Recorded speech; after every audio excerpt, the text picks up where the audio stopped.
The story begins in a building. A voice says he has been selected as a VIP tester for Real Online, the latest project from game developer L-Log. The boy is pleased, thinking he will finally be able to test the game. In front of him, there were some capsules. Then, a girl appears. Apparently, she was also ready to test the game. Meanwhile, the boy had already entered the capsule, beginning to fall into a trance.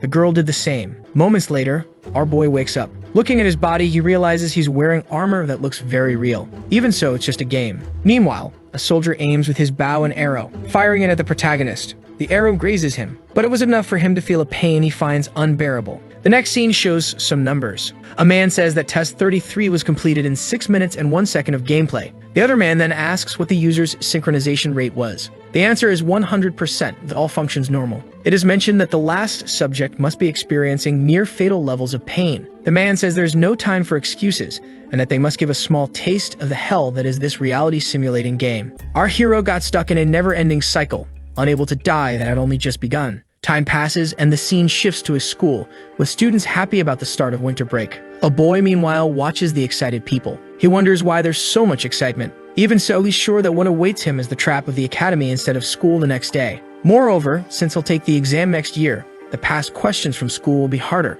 He thinks his life in that world has barely begun, and it's already boring. Then his phone rings. The person on the phone identifies himself as a delivery man, asking if the boy is home. He replies that he can leave the package at the door, but the man insists that it must be received in person. Our hero wonders what he received, saying he was already on his way home. In the next scene, he meets the delivery man. Looking at the box in his hand, he is surprised because it had finally arrived. The delivery man notices the boy and asks if he can see his student ID, but the protagonist just takes the package and leaves, leaving the man there alone. He thinks the boy is in high school, mentioning that they always go crazy when they receive a package with that game company's logo. In the next scene, the boy is already at home. Wasting no time, he goes to his room. He begins to open the box. He is surprised by the contents. Apparently, there's a virtual reality headset, along with other equipment. Next to them, there is also an instruction manual, showing exactly where each piece fits. Soon after, the protagonist had already put the equipment on his body, including the headset. Then he presses a button. A voice asks him not to move. Next, the boy opens his eyes,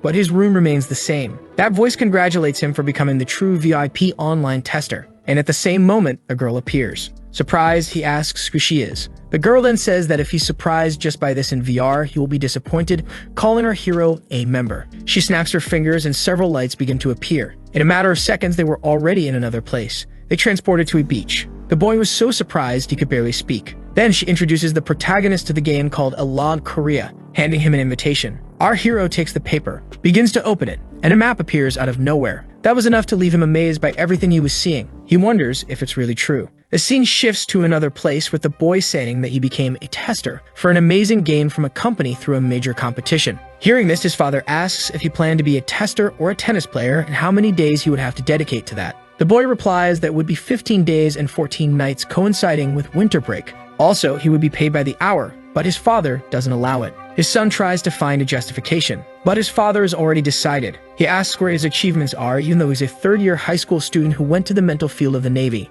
and asks if, by chance, he's going crazy. He asks how many times he has already told him to study. Hearing this, Lee gets irritated. He says that since he can't go, then he won't go. As he starts to leave, his father comments that he hasn't finished eating and asks where he's going.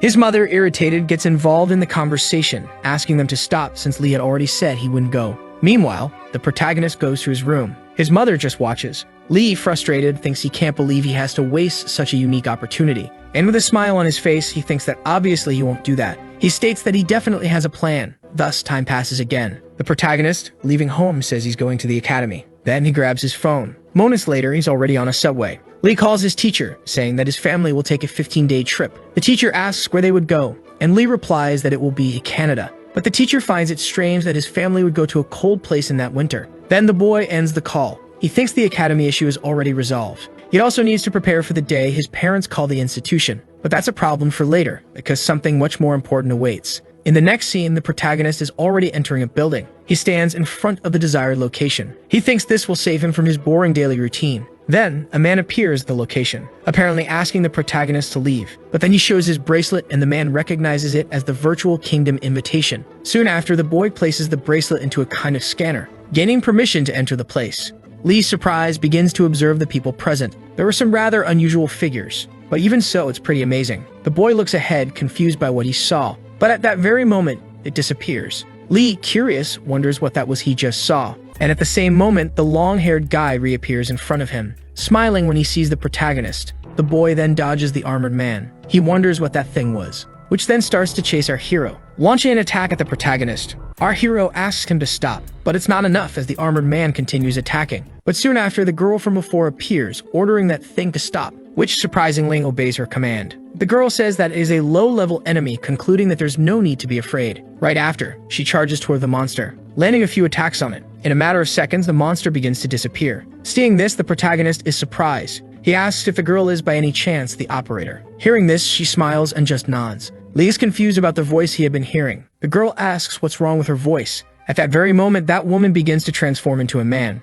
apologizing for what happened, mentioning that he should stop playing around since the boy's reactions have been quite dull since entering that place. Meanwhile, the people around laugh at the protagonist, who thinks that guy is humiliating him. But even so, it's still quite amazing. Then the man introduces himself as Hyung-Guy, general manager of the test, but says his introduction was late because the boy had arrived late. Hearing that, the boy apologizes, thinking that he definitely wasn't late, and being removed as a tester for being late would be the worst-case scenario. Hyung-Guy says there's no need to apologize, asking if they should proceed with the scheduled demonstrations. Upon hearing this, Lee feels relieved that he won't be fired due to his delay. Heading to the location, Hyung-Guy says that due to time constraints, he thinks they should take the office tour and consider the demonstrations later. He asks if that's alright, and Lee replies yes, saying the delay was his fault, and the manager says they should go straight to the testing room. Moments later, the two had already entered an elevator, and a man watching through a screen says he's sure he only trusted the client, asking them to go see that right away. Then, he ends the call. The old man says that at least the product to be sold at a high price should be properly prepared. Soon after, he picks up his controller, begins analyzing the protagonist on the screen. Thus, the scene returns to our hero, who was very surprised by all the things he was seeing. The other man begins to analyze some panel. After that, they go through a door. That other old man says this is just business. The scene returns again to the protagonist, who is entering through a door. Seeing what was in front of him, he is surprised, because it is totally different from the usual. He asks what that is, but Hyung-Guy says he must see something first, gesturing toward another area, asking him to wait in the main room after putting on that thing, as he will come by later to check the final equipment. Seeing the equipment, the boy seems surprised. After that, Lee takes off his clothes. He begins to put on the equipment. He says it's really cool. Then he heads toward the door. At that very moment, a light begins to appear. He wonders what that is. Immediately, a girl appears. Not only that, but she's wearing the same outfit he is. She starts observing the protagonist, who is amazed by her beauty. He asks if it's like last time with his virtual reality glasses. Hearing this, the girl looks confused. Lee tells manager Ryung that this version of the operator is better than the last, especially the eyes. And the girl, still confused, asks what he's talking about. Lee moves even closer to the girl, asking how that shampoo fragrance was created. It turns out that it's not Ryung, who explains it's probably because the girl just washed her hair. Realizing what had happened, the protagonist is shocked. The girl, irritated, asks if he heard that, telling him to wipe that look off his face, or if he wants her to cut off his happy nose. Hearing that, our hero apologizes, saying he didn't mean it. Right after, he ends up bumping into one of the machines, falling into one of them. The system then starts verifying the user. Lee, desperate, doesn't know what to do. Meanwhile, the other girl starts talking to Ryung, asking what was up with that idiot. And Ryung says that due to a server problem, they had no choice but to merge the online and simulation servers. The girl asks if that guy isn't a civilian user, and if so, whether they've gone crazy. Hearing this, the protagonist asks why she keeps calling him a bastard. The girl goes on, saying that if the higher-ups find out he brought a civilian into simulator training, something bad will happen. Ryung apologizes again, explaining that because of the last accident, if they didn't merge real online with the simulator, it wouldn't work. Watching the situation, Lee thinks they should have started by now, asking why they're saying all these things he can't understand. Besides that, he wants to know where the manual is. And seeing the system window, he's surprised by what he saw,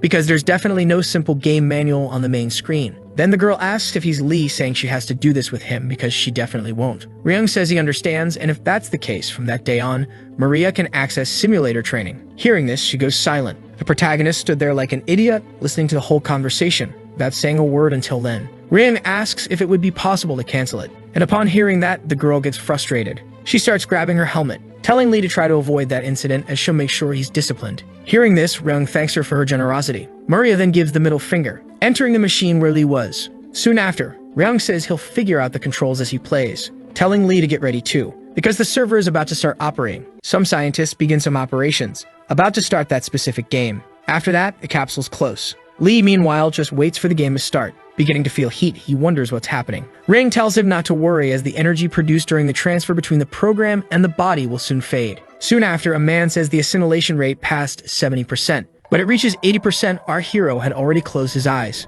Maria had done the same. Moments later, the assimilation rate hits 100% and Ryung says to begin, starting a countdown, concluding that the real simulator has been activated, and the two begin to teleport. Ryung, for his part, tells them to enjoy and wishes them a pleasant journey. In the next scene, the teleportation is complete. Our hero opens his eyes, realizing that it's raining. He thinks the rain is really strong and vivid, almost like real life. Not only that, Lee feels very cold. He's sure he was lying in the capsule, wondering why it's so cold. Besides that, he's dressed in armor. He even had a cape on his back. Looking around, he wonders where he is, because he's certain he definitely wasn't there before. In front of him, apparently, there was a castle. A man calls the protagonist General, saying that the enemy troops have reached the plains. Lee is confused about this so-called enemy, wondering if he wasn't supposed to be in the game tutorial. Another old man appears at the scene, also calling Lee General, saying that waiting aimlessly will cause unrest among his soldiers, asking him to hurry and give his orders right away. But Lee still didn't understand anything about what was going on. He thinks the level of that armor isn't normal,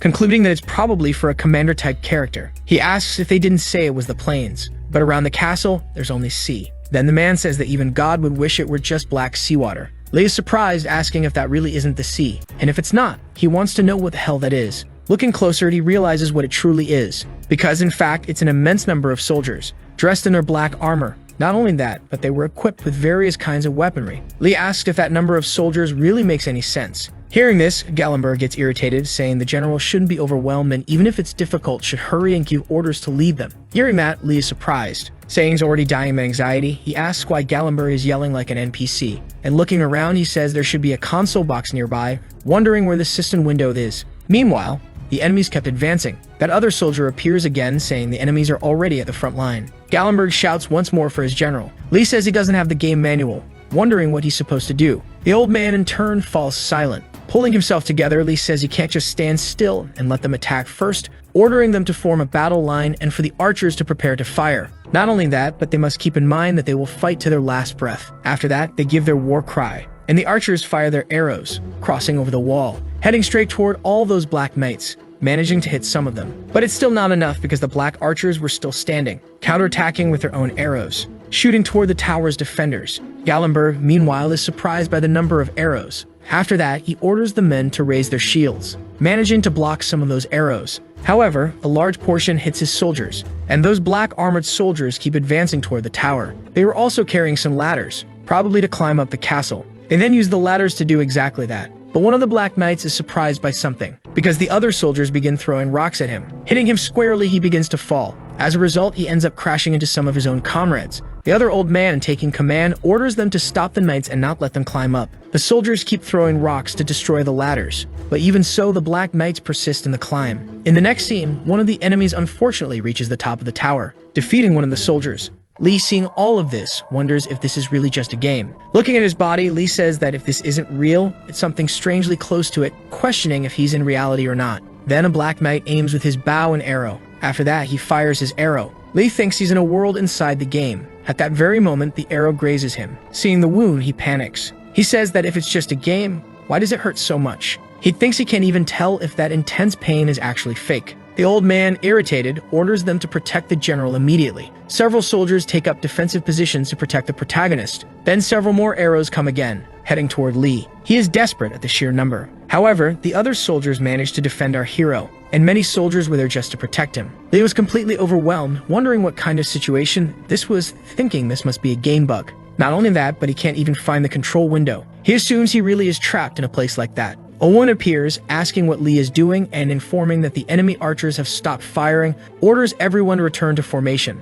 The soldiers then begin to obey. Lee remains on the ground, desperate. The other old man appears, asking how long he plans to stay like that and why he's not giving orders. However, Lee is totally confused about all of this. Lee remembers the ESC key on a computer. He orders to be let out of that place, saying he doesn't want to spend another minute in that kind of game. Hearing this, Gallenberg is surprised. He asks what the hell Lee is talking about. The scene then shifts back to the Black Knights, and a man among them says it's quite boring. He becomes thoughtful about something. Then he says the protagonist's name. After that, the man climbs down from his position, heading toward the castle where Lee was. With just a swing of his axe, he defeats countless soldiers, and he keeps going like that, taking down multiple soldiers at once. The old man beside the protagonist is stunned as he watches the scene, because countless soldiers on their side had been defeated. Not only that, the man even struck down soldiers from his own team. However, he doesn't seem to care about that, and then begins advancing again toward the soldiers, about to strike once more. Lee, seeing that silhouette, says he's sure he's seen it somewhere before. Then he remembers, because that's the same soldier who had chased him earlier. In the next scene, the soldier attacks the protagonist's men. They, in desperation, begin to run, but the old man tries to convince them to hold their position, saying if they retreat, they'll be completely annihilated. But in just seconds, the enemy was already in front of the soldiers, and the old man, seeing this, is shocked. But it's too late, because the enemy had already attacked. He asks if they really thought they could avoid that strike just by being prepared. With a simple swing of his axe, several soldiers are defeated. The same thing happens with Gallenberg. His comrades suffer the same fate. As a result, complete destruction follows. Only the protagonist remains in that place. The man, calling our hero by name, asks what he's doing and if he plans to keep hiding behind that pile of corpses. He mentions that Lee's father was even weaker than him, and he remembers how fervent his father was, but in the end he too is defeated. After saying that, the man draws his sword, and advancing toward Lee, he says this is all quite unpleasant. Lee is completely terrified, wondering if he's really going to die, and if, by any chance, this is how it ends. He thinks that if it does happen, maybe he'll finally be able to end the game. Then the man asks why he doesn't pick up his sword and get up. Hearing this, Lee is confused. He thinks he hasn't been killed yet. Then he looks to the side. He notices a long sword in front of him. The man says that attacking a child who isn't even holding a weapon is disgraceful for him, saying that at the very least Lee should die as someone who inherited his father's blood. Hearing this, Lee remains silent. He wonders what's wrong with this man, asks who he really is. Then the boy grabs the sword. He asks what the man knows about his father to say things like that. He declares that if this man is the villain in the game, he only needs to kill him. Then he raises the sword. In the middle of that moment, Lee wonders what this feeling is, assuming it's an unbearable explosion of rage. He supposes that's why he doesn't feel any fear now. Besides, the person in front of him destroyed his camp with just a few attacks. He says the man is truly a monster, and then the man responds that that's how it should be, because the look on the protagonist's face will make the battle even more interesting. Lee realizes the man is approaching. He says that since it's come to this, he will fight as Lee desires. Our hero, determined, is about to strike, but surprisingly, he drops his weapon. He thinks that, unfortunately, he missed the attack. Also, he's surprised because the sword wasn't even that heavy, and right after, he ends up injuring himself with it. The man says he's no different from a clown. Moments later, Kelm appears, saying that it's already over. The protagonist is on the ground, apparently unconscious. A scientist reports that the recorded gameplay time was 6 minutes and 1 second. Hyung asks what the subject's assimilation rate was. The next scene shows the protagonist, who apparently is still inside the machine. The scientist says the assimilation rate is 100%, and that he's certain the subject is experiencing pain similar to death. Hearing that, Hyung says that leaving him in a vegetative state will be enough for tonight. He orders them to prepare and upload the recorded video to report to the branch manager, and to reboot the system immediately. He tells them not to slack off and to let the other testers experience that real simulator called Hell. The next scene shifts to Lee's home, with his mother saying that his favorite dish is soybean paste stew. She asks if he's going to the academy without tasting it. His father, seeing Lee, says he's out of his mind and asks if he spent the whole night gaming again. Observing the situation, the boy is surprised, thinking he really returned to reality. Not only that, he also sees that chair where he always sits to eat. He also smells his mother's cooking, a smell he had missed very much. He concludes that this is the food he truly loves, which means he really has returned to his daily life. But then a drop falls into the soup Lee was eating. Rain begins to appear in the house. His father and mother are surprised, realizing that water is leaking from the floor above. Lee can't believe what's happening.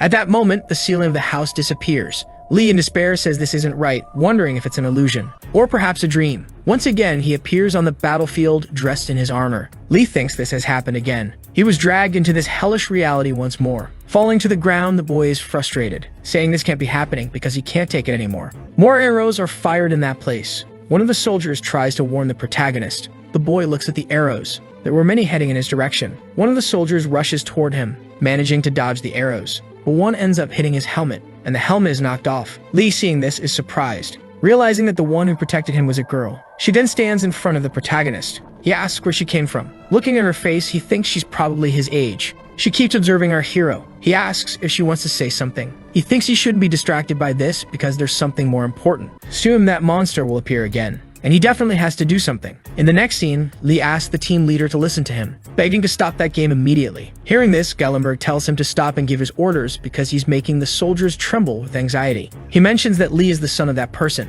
who has the ability to defeat Black Wayne. He asks if that's not true. Right after, the soldiers raise their swords, but Lee tells them to stop this nonsense, asking if they really think a regular high school student can fight that monster alone. He declares that he's not the general and just wants to get out of that shitty game. Hearing that, all the soldiers are stunned. That girl from earlier appears again, approaching our hero. She asks if that situation seems like a game to him, because it is definitely reality. To survive, they need to fight. And at that very moment, the enemy general appears. Lee is shocked by what he's seeing, and the man with a smile on his face approaches, and once again defeats the soldiers. Time passes, and the scene shifts to a man eating something. He says it's only a matter of time until they return to New York, and it's all thanks to Hyung, the team leader. Hearing that, Hyung says he's grateful, and the man comments there's just one thing left to handle, specifically Maria, that bold noble. Hearing this, Hyung agrees and says they're currently waiting for her to fall asleep. The scene shows the specific girl who remains inside the machine, and the protagonist is also still inside. Hyung says the simulator will end once Lipper finds the motivation. The man asks what will happen if Maria wakes up and whether it's impossible to run both at the same time.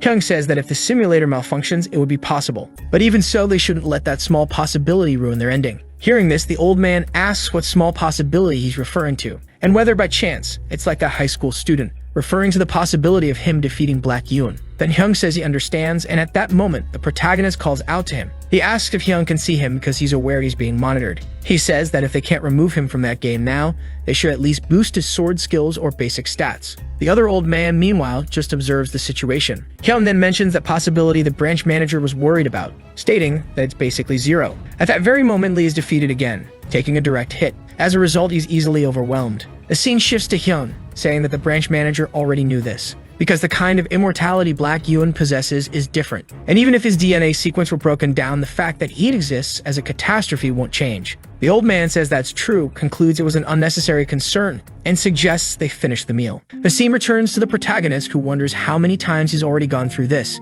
because he's faced death countless times, and this one specifically was him. He thinks that in the beginning, he was overwhelmed by fear and ended up vomiting. He always cried out for help, but no one came to help him. The boy begged for his life and was completely desperate. He ended up doing ugly things, something so cowardly and foolish. Constantly, he tried to escape that place, but despite everything, nothing happened. He couldn't defeat that damn man even once. He lost count of how many times he had already died, and still he kept dying. A flashback appears of the girl saying that to survive, they would have to fight. However, the protagonist thinks she shouldn't be saying that, because in his reality, playing meant going to the computer lab with his friends after class, and having dinner at the table with his family wasn't like this either. All of this had happened because of that damn man. Remembering all those memories, the protagonist becomes angry, charging at that man, striking him with an attack. But still, it has no effect. The boy then gets hit, falling easily to the ground. The man says that before, when he spoke of his father, Lee used to be more impulsive. Getting up, Lee says that if he used to be that way, now he understands something. He asks the man to pay attention to his words because he will no longer be afraid of him. No matter how many times he's attacked, he simply won't avoid it.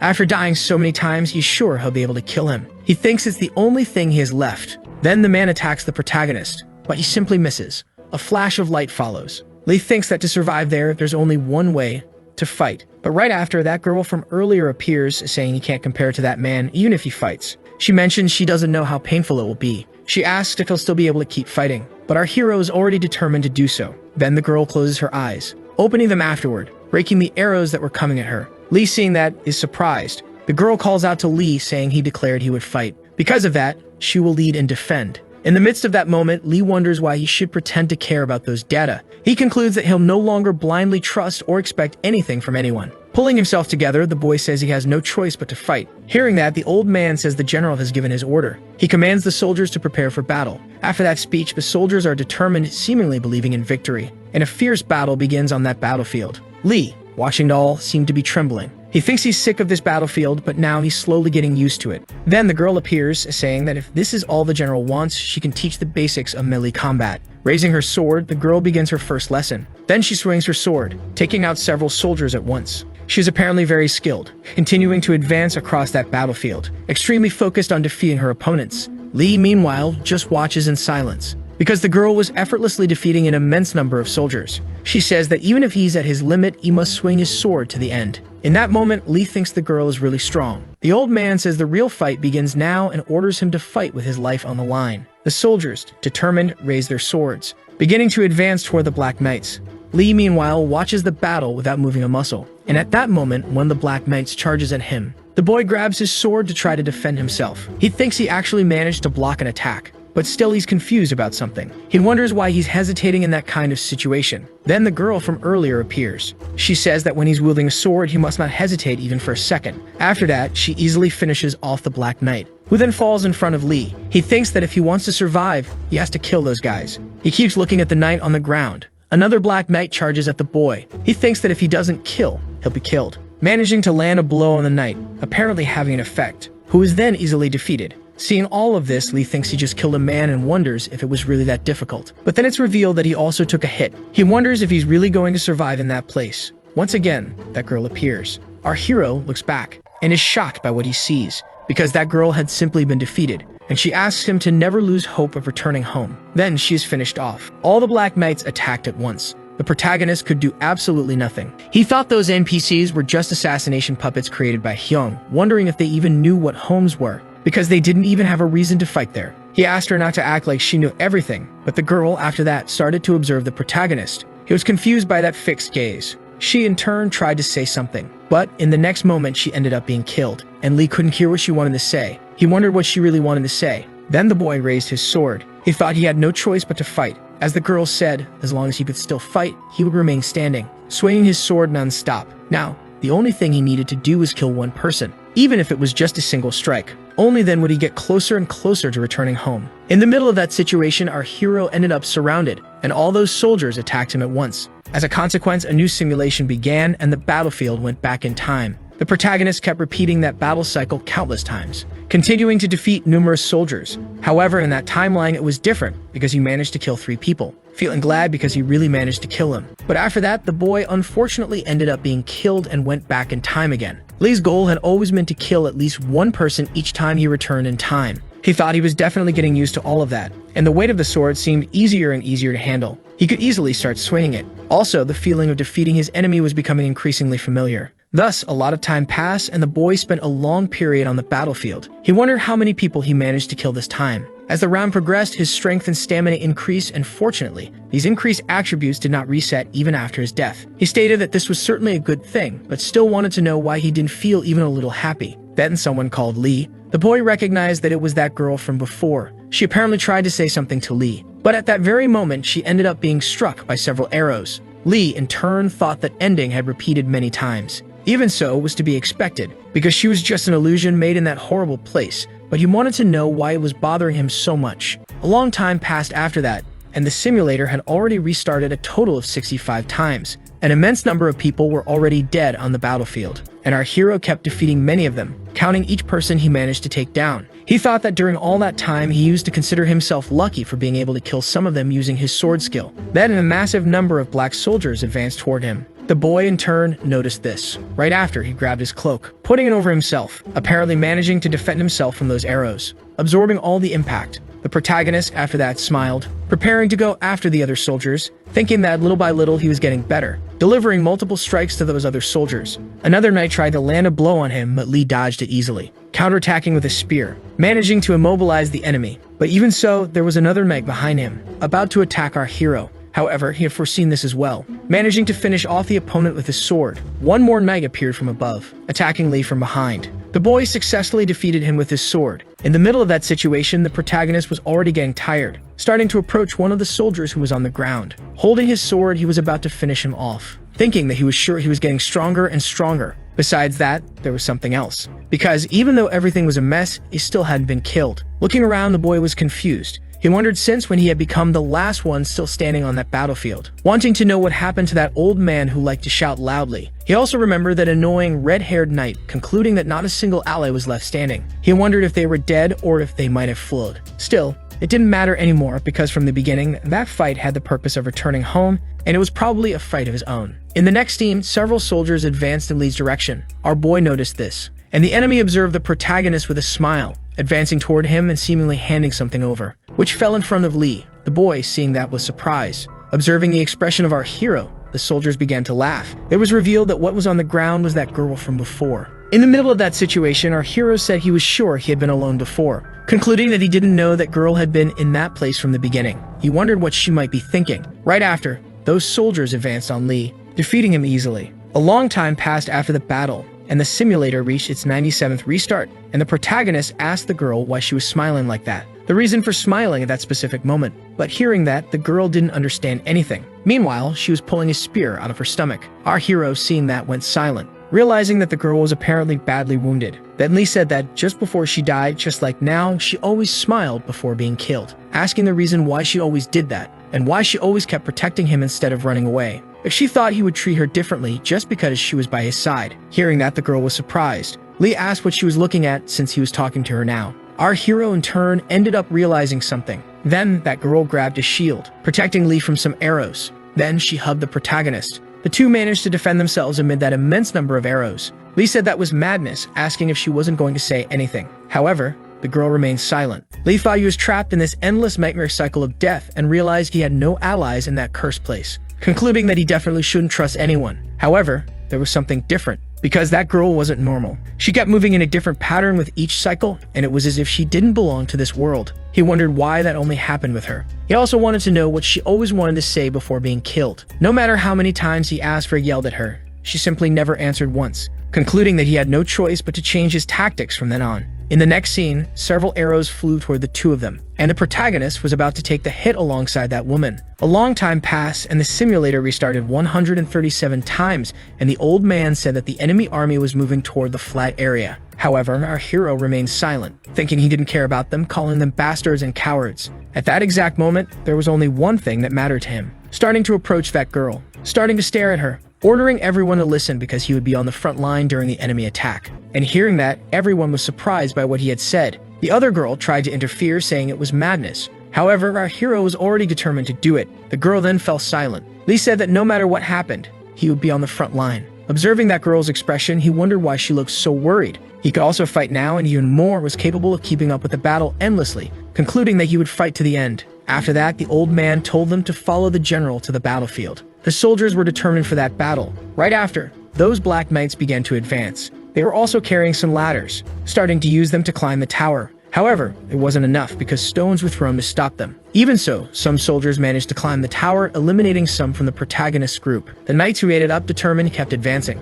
But Lee didn't give up, saying that this time he would definitely get those bastards. His companions watched the situation, remaining silent. Our hero, in turn, looked back, thinking that he was going to hear what that woman had to say and discover her true identity. Also, he could finally break that pattern of events and finally come out of that whole mess alive. The protagonist's companions watched him, apparently surprised. That other girl then began to move, advancing to help Lee. He thought that, in order to reveal that woman's identity, he would survive. The soldiers became determined, beginning to advance toward the Black Knights. A battle began. Time passed, and Lee thought that those chickens, who kept calling him general, had already been killed. Or maybe am I gonna flood from that place? Still, it made no difference, because he didn't care about any of them. Our hero looked to the side after that, realizing that girl remained on the battlefield. But then a man appeared behind her. In a matter of seconds, the sword was thrown, hitting the man who was behind her. It was revealed that it was Lee who had done it, thinking that this was the moment. The girl, seeing that Lee had saved her, remained silent. Lee, in turn, thought that was the moment when the two of them were the last ones standing on that crazy battlefield. He began to approach his companion, thinking that something was about to happen soon.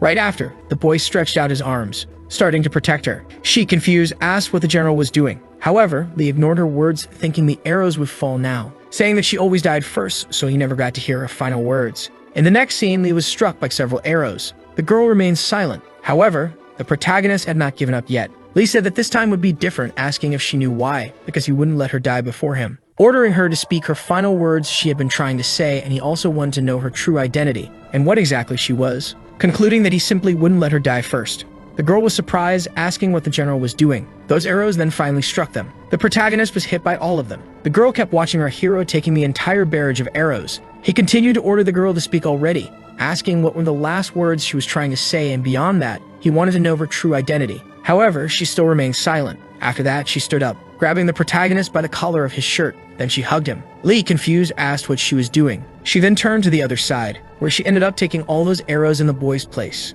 After that, she collapsed. Lee kept holding her, asking what she was trying to do. The woman was about to say something. Lee, meanwhile, thought that once again he failed to hear her final words. However, he could guess what she had been trying to say, because she just wanted to protect him, asking if that was really true, even when she always ended up like that, asking why she was always trying to protect him that way, concluding that still he didn't even know her name, thinking that he had kept denying and denying it over and over again. But before he realized it, maybe he had allowed that woman to become his ally unconsciously. Then that old man appeared, saying that the enemy legions had reached the plains. The soldiers remained still. Lee, meanwhile, thought there was something that made him curious. Approaching that girl, Lee thought there was something that made him very curious. He wasn't going to ask about her true identity anymore, but instead, something else, because he actually wanted to know her name. Hearing this, the girl was surprised. Lee, in turn, wondered if he had done something to make her feel stunned, saying he didn't want to know anything else so she could tell him that. Lee thought he didn't know why, but after going to that hellish place, it was the first time he had smiled. Right after, the girl began to speak, saying that she definitely didn't have a name, leaving him surprised by what he had just heard, saying that was nonsense. Right after, the protagonist looked back, asking what that reaction was from the man behind him. He asked if the general was pretending not to know if, by chance, he had forgotten, because that was the elite soldier and, in other words, she was just a war tool and nothing more than that. Concluding that it wouldn't be strange if that girl didn't have a name, asking the general not to worry about such small matters. However, the protagonist told him to just shut up, and both were surprised by what Lee had done. He then said that she was his knight, asking who he was to treat her like a tool, thinking that even when everyone else betrayed him, she still remained by his side until the end, even if she was just a bunch of data programmed to do so. However, that expression he was seeing was different. Looking at the girl, the boy said she was different and wasn't like the rest of those bastards, asking why she was like that. Hearing this, the girl remained silent. Then she said she wasn't that different, stating that she was just one of the general's soldiers, the same as all the others. Hearing that, he smiled, thinking that she gave that answer again, but it was exactly what he expected. Then that old man said that the enemy legions were advancing toward the plains. Our hero, in the middle of that situation, thought that it didn't matter, because from that moment on he had to face those endless deaths again. That battle happened once more, which probably would happen countless times. In the middle of the battle, he wondered what that was because his heart was beginning to race. He wondered if it was because of fear, but in truth, it felt different this time, concluding that it might be nervousness, because that energy was stirring deeply inside him and felt like it was about to explode. He supposed it could be the rage he had accumulated through all these reincarnations. Still, it didn't seem to be that either, because it was as if an unknown power was writhing within his body. Meanwhile, all the soldiers were stunned by what they had witnessed. Next, the protagonist told them not to retreat because if they had the strength to run away, they still had enough to kill a few enemies. A blue aura, meanwhile, continued to surround our hero. The soldiers simply couldn't move. Then the old man asked if they hadn't heard the general ordering them to block and fight for their lives in that game. The knights, surprisingly, did what Lee had said, and then he approached someone else, asking the girl to listen carefully because that order was given to her alone. Without wasting time, the girl knelt down. Lee said that from now on, she was not to dare die before him. Hearing that, she was surprised. Lee said she definitely must not break that rule, because if she did, he would kill her himself. Our hero then began to walk away, thinking that she had to stay alive until the end. Without hesitation, that woman got up, grabbing her sword. Among all those soldiers, the protagonist told them to get out of his way because he would be leading the charge, thinking that somehow he felt he could do anything,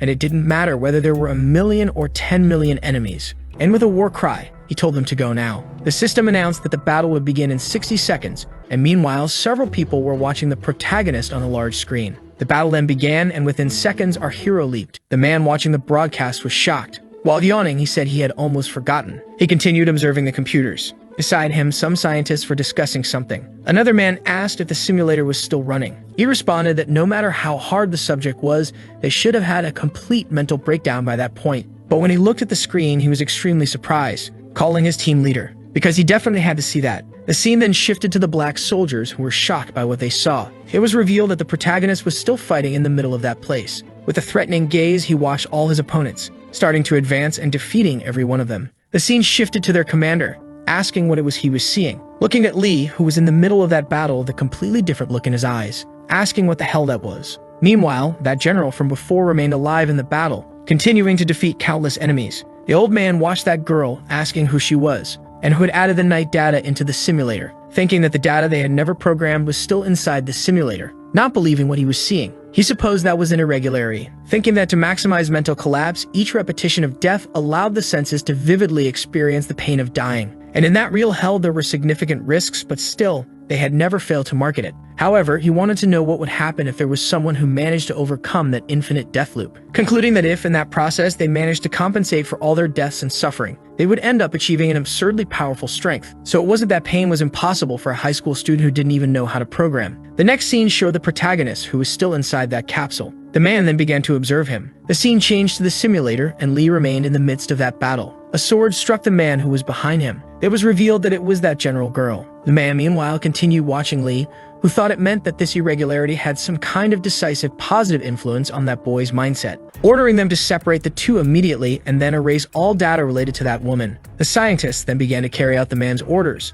but they were surprised by what happened. Perfect, let's continue with the same process. Several codes appeared on the computer screen. A scene shifted to our hero, who wondered what that was, because he could see everything happening on the battlefield. Surprisingly, everything in front of him was moving in slow motion. Further ahead, there was a man aiming with a bow and arrow. He then released his arrow, heading straight toward our hero. He thought that he had finally understood everything, because it was all starting to become very clear to him. He then managed to dodge that arrow. Our hero grew thoughtful about something, stating that, just by the sound of breathing, he could feel that the nameless knight was behind him. Not only that, she was following his order to the letter. The boy then smiled, beginning to prepare for battle once again, determined for what was coming. A black knight charged toward the protagonist, and he wasn't alone. He held 2 spears in his hands, about to attack our hero. But Lee counterattacked easily, destroying those spears. Lee's companions were also stunned by what they had just seen, because the boy had managed to stop 2 spears with ease, catching them with his hand, completely immobilizing that black knight. After that, the knight fell to the ground, surprised by what he had just witnessed. Still staring at the protagonist,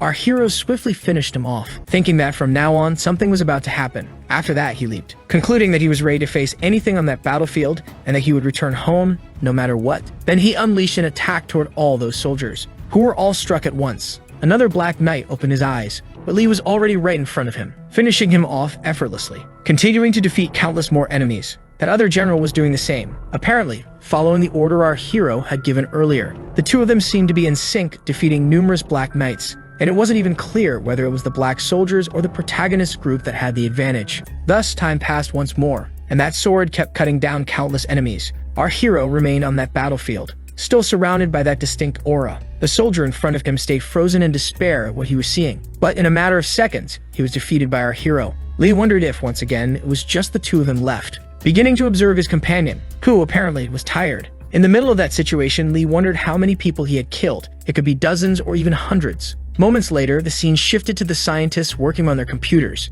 That same old man was also watching them work. The scene returned to the battlefield, and Lee wondered why the enemy count seemed to be definitely increasing. Then the girl asked her general if he could still fight. The protagonist was surprised, wondering if what he was feeling was warmth, stating that he was aware it defied common sense, but he could feel an inexplicable warmth being transmitted through the points where their armors touched. Then the boy said that even if he couldn't, he had to do it, thinking that this was a place where he wouldn't be able to survive even a second unless he kept fighting. Then the girl said that fighting is hard work. Every person, regardless of the peaceful life they appear to live, has their own battlefield hidden in their heart. Hearing that, our hero was surprised, beginning to reflect on it. A flashback appeared in his mind from his school days. He seemed to not have many friends at school, but he really enjoyed gaming. Right after, the girl said that it was very easy to lose a fight in that place because you could simply give up. Our hero kept listening to that conversation. In the middle of that battle, the general said that giving up was such an easy decision to make, but at that moment, everything would come to an end. However, if one held firm in their resolve and fought until the bitter end, that battlefield within them would persist until that same end.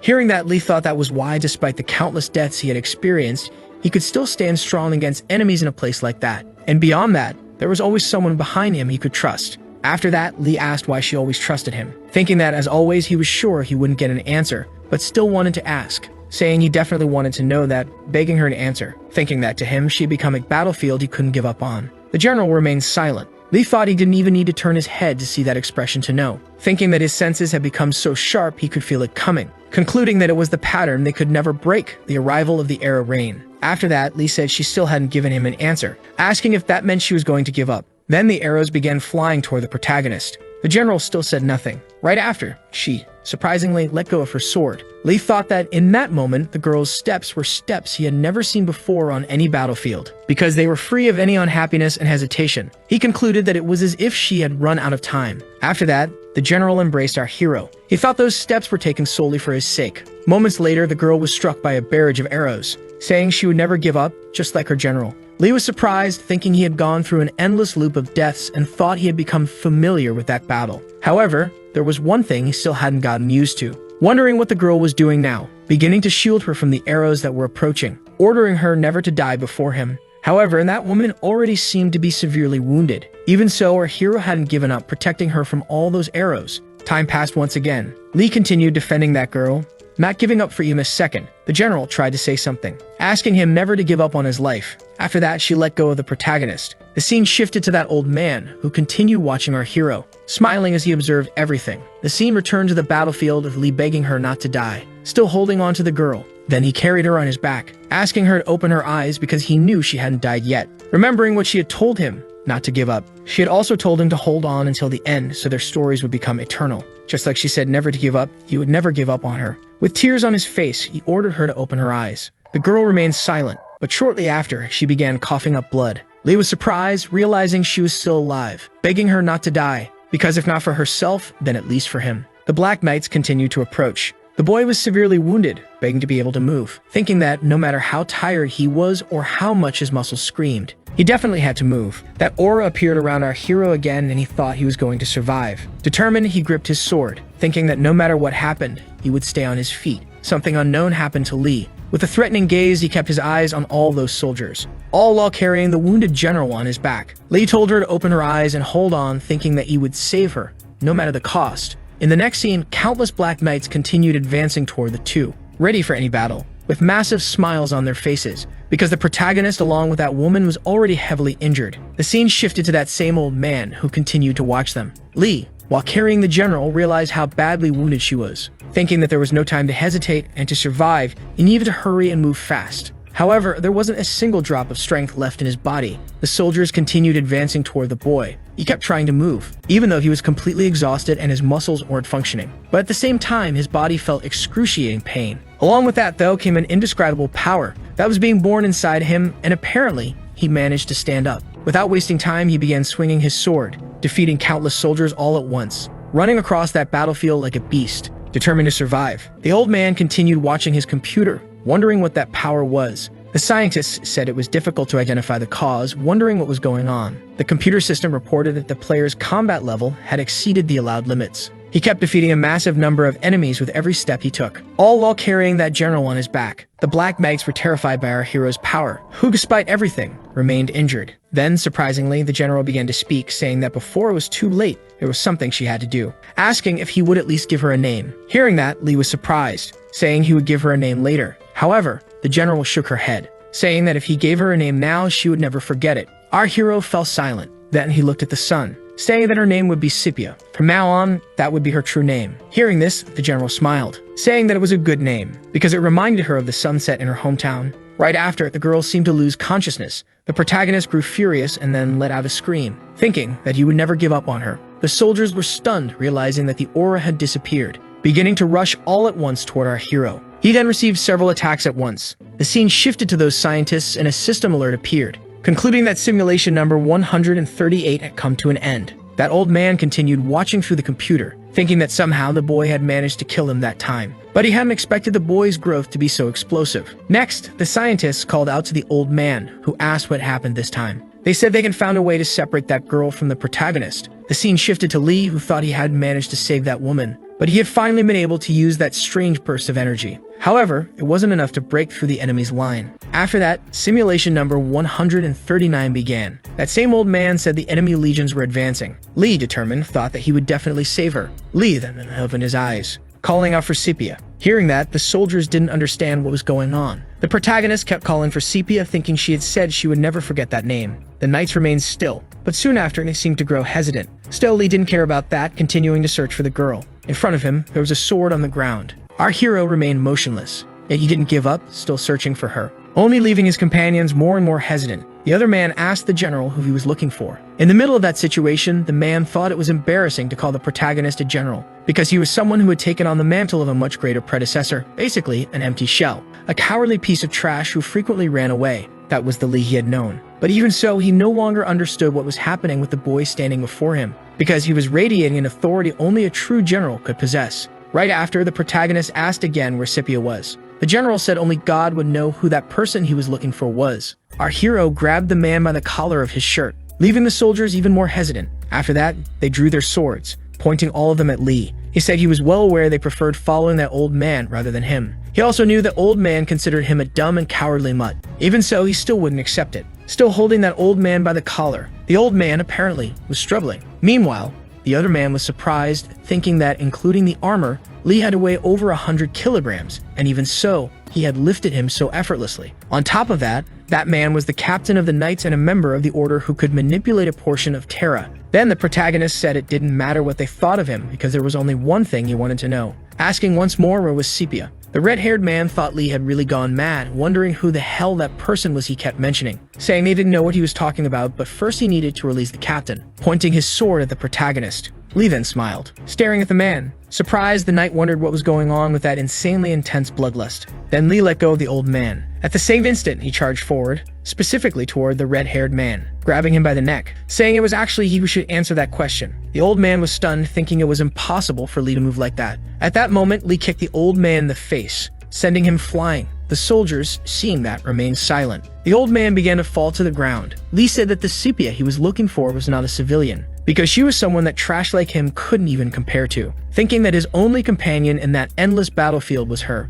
and he was talking about the owner of that longsword. Then the old man began to look at the sword, asking if he was referring to number 232. Hearing that, the protagonist remained silent. That blue aura began to envelop his eye. The old man just watched in silence, thinking about that shadow that was drawing closer to him at that exact moment, wondering if he really was the direct descendant of the coward he used to know. Because that presence resembled the supreme commander of the Empire, the protagonist extended his hand, saying her name was Sepia, not number 232, and asking where she was at that exact moment. The man replied that he only knew she was in the infirmary. Hearing that, Lee was surprised, wondering why she was in that place, ordering the old man to take him there immediately, and so time passed once more. Our hero began to approach a door. After that, he opened it, starting to call out for the girl. However, when he looked inside that place, there were only wounded soldiers, and there was no one named Sepia. But soon after, the boy noticed a woman lying in a bed. He was surprised by what he saw. Without wasting time, he started approaching the girl. Then he stood in front of her. Confused, he wondered what was happening. The girl appeared to be unconscious.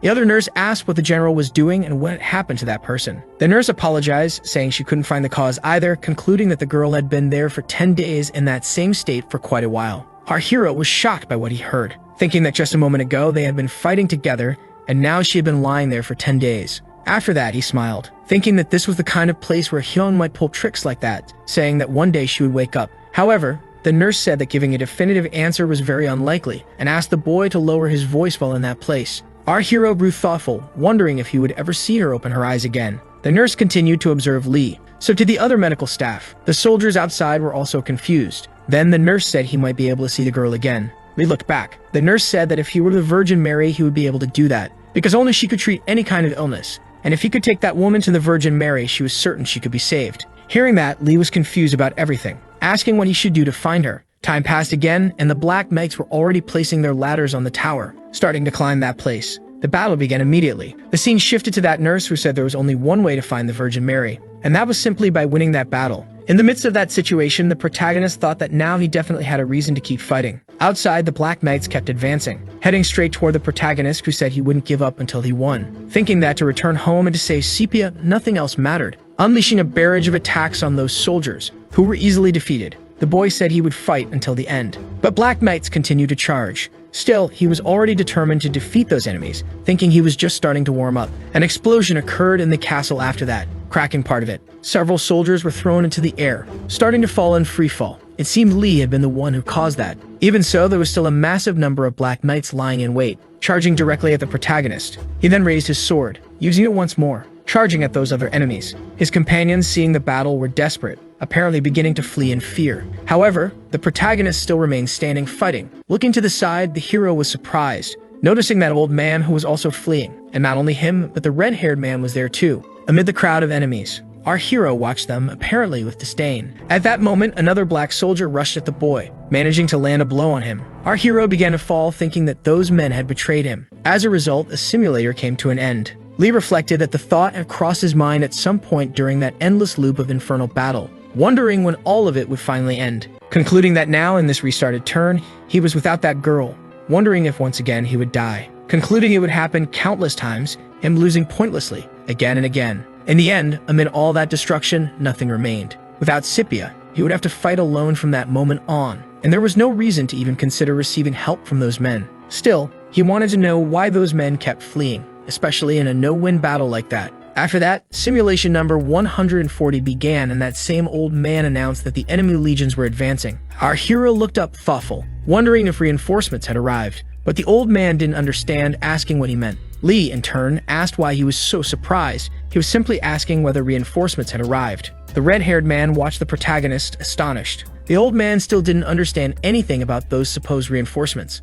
Lee thought that it was expected, saying it seemed there were reinforcements available that even he wasn't aware of. Even a considerable force of reinforcements. He thought he didn't need to ask anymore. However, he wanted to know why they had hidden that information from him. Right after, our hero smiled, saying that this was the old man's plan all along. The red-haired one asked what Lee meant. Our hero said he had used the archers just to buy time, thinking it was only a strategy to push Lee to his limits. Apparently, waiting for something from him. But in truth, they only wanted to send him off as a sacrifice while they waited for more reinforcements, because what they really needed was just a clown dressed as a general. The scene returned to the present with Lee saying there was no explanation for all the things they had done, thinking that from the very beginning, he was surrounded by people desperate to offer up their necks to that giant man from before. Hearing this, the old man was surprised, trying to come up with an excuse. Looking at the soldiers, Lee asked if the old man's name was Gallenberg and the red-haired one Joseph. Hearing his name, Joseph was taken aback. Lee, in turn, said that whatever their reasons or beliefs were, they could stop acting like hypocrites. After that, Joseph grew irritated, saying it had been an unavoidable decision, and besides that, he had no other choice. The protagonist was surprised, saying that's exactly why they had done what they did, because they believed there was no other option. All of it, except for one person, because he definitely knew who it was. And if he were in their place, he might not have been that different either, saying it was a good strategy. But as they all knew, he was the one who had to win that battle, concluding that from now on, they had abandoned the strategy of waiting for reinforcements. Hearing this, the soldiers were stunned. Joseph asked how he dared say something so ridiculous. In the next scene, Gallenberg drew his sword, asking if he thought that battle was some kind of joke. Lee thought those men were the kind of people who would consider fleeing before the battle even began, and yet they were bold enough to disregard the situation. But to him, not even death could release him from that endless war. A flashback played in his mind of all the times he had been defeated, thinking that was why, even if his body was torn apart, he still couldn't stop moving forward. Saying he wouldn't repeat himself, he ordered all the knights to gather at the castle gates. The soldiers remained silent. Then the scene shifted to the castle gate. Countless black knights were ready for battle. Next, Lee's companions were apparently preparing their horses, facing the gate from the inside. Gallenberg asked if the man had gathered all the horses. The other man replied yes, saying that was the plan. But even so, there was something. He began looking back, saying that one of the animals was resisting and refusing to move. Looking at the horse, Gallenberg seemed to recognize it, asking if he meant General Lee's horse, which was all the way in the back. With a threatening gaze, the horse began staring at Gallenberg. Right after, the protagonist began descending a set of stairs. The knights with their horses were already prepared for battle. Our hero asked if that was all. Gallenberg confirmed it was and asked what he was planning to do. Lee then ordered them to open it. Gallenberg was surprised, asking why they had to do that. Our hero pointed to the side, directly at that gate, ordering them to open it now. Starting to shout, he said that everyone should listen carefully because they were going to open that gate and then charge out, concluding that they would break through, using that momentum as a distraction while the enemy focused on attacking the wall. After that, there was more, because they would definitely advance to Black Wayne's base. An image of that man appeared in the protagonist's mind. He thought that man was definitely a monster. Finishing his statement, he said they would defeat Black Wayne and push back all the enemies,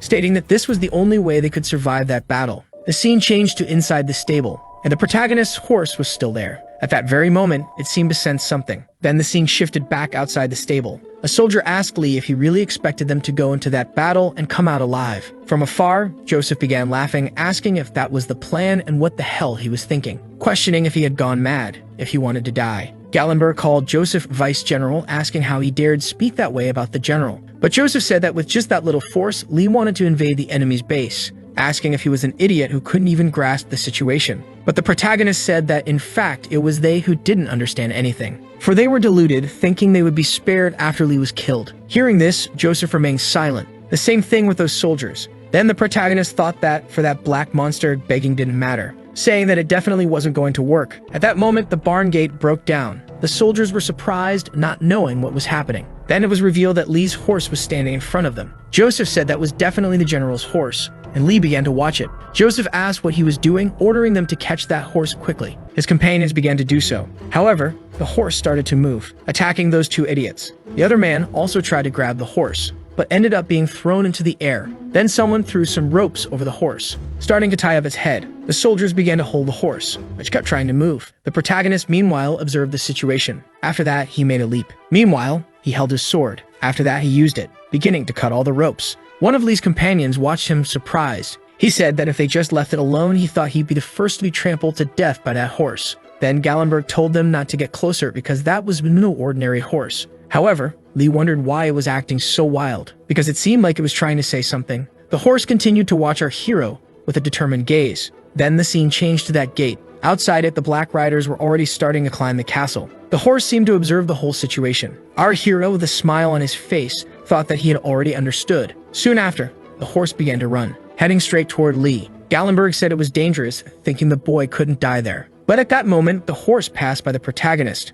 However, the boy had grabbed a rope. He started to pull it, apparently managing to restrain the horse, but still, it tried to move. It began to stomp all around. Even so, Lee kept holding the horse. He said that this was quite fun, asking if the horse felt the same as him, because he wanted to go mad on that bloody battlefield one more time, saying that even in that hellhole there was at least one creature a bit friendly, telling the horse to go with him until the end of that battle filled with death. Therefore, they should definitely kill the lion. Meanwhile, the horse kept watching the protagonist, who even so kept holding the horse with his rope. After that, the horse seemed to see our hero in a different way, apparently the image of its former master, and Lee was basically the same person. Thus, the horse, surprisingly, gave in, leaving the soldiers stunned by what they had witnessed. The same happened with Joseph. The horse then began to kneel. Joseph couldn't believe what he was seeing, because Lee had simply managed to tame the damn horse.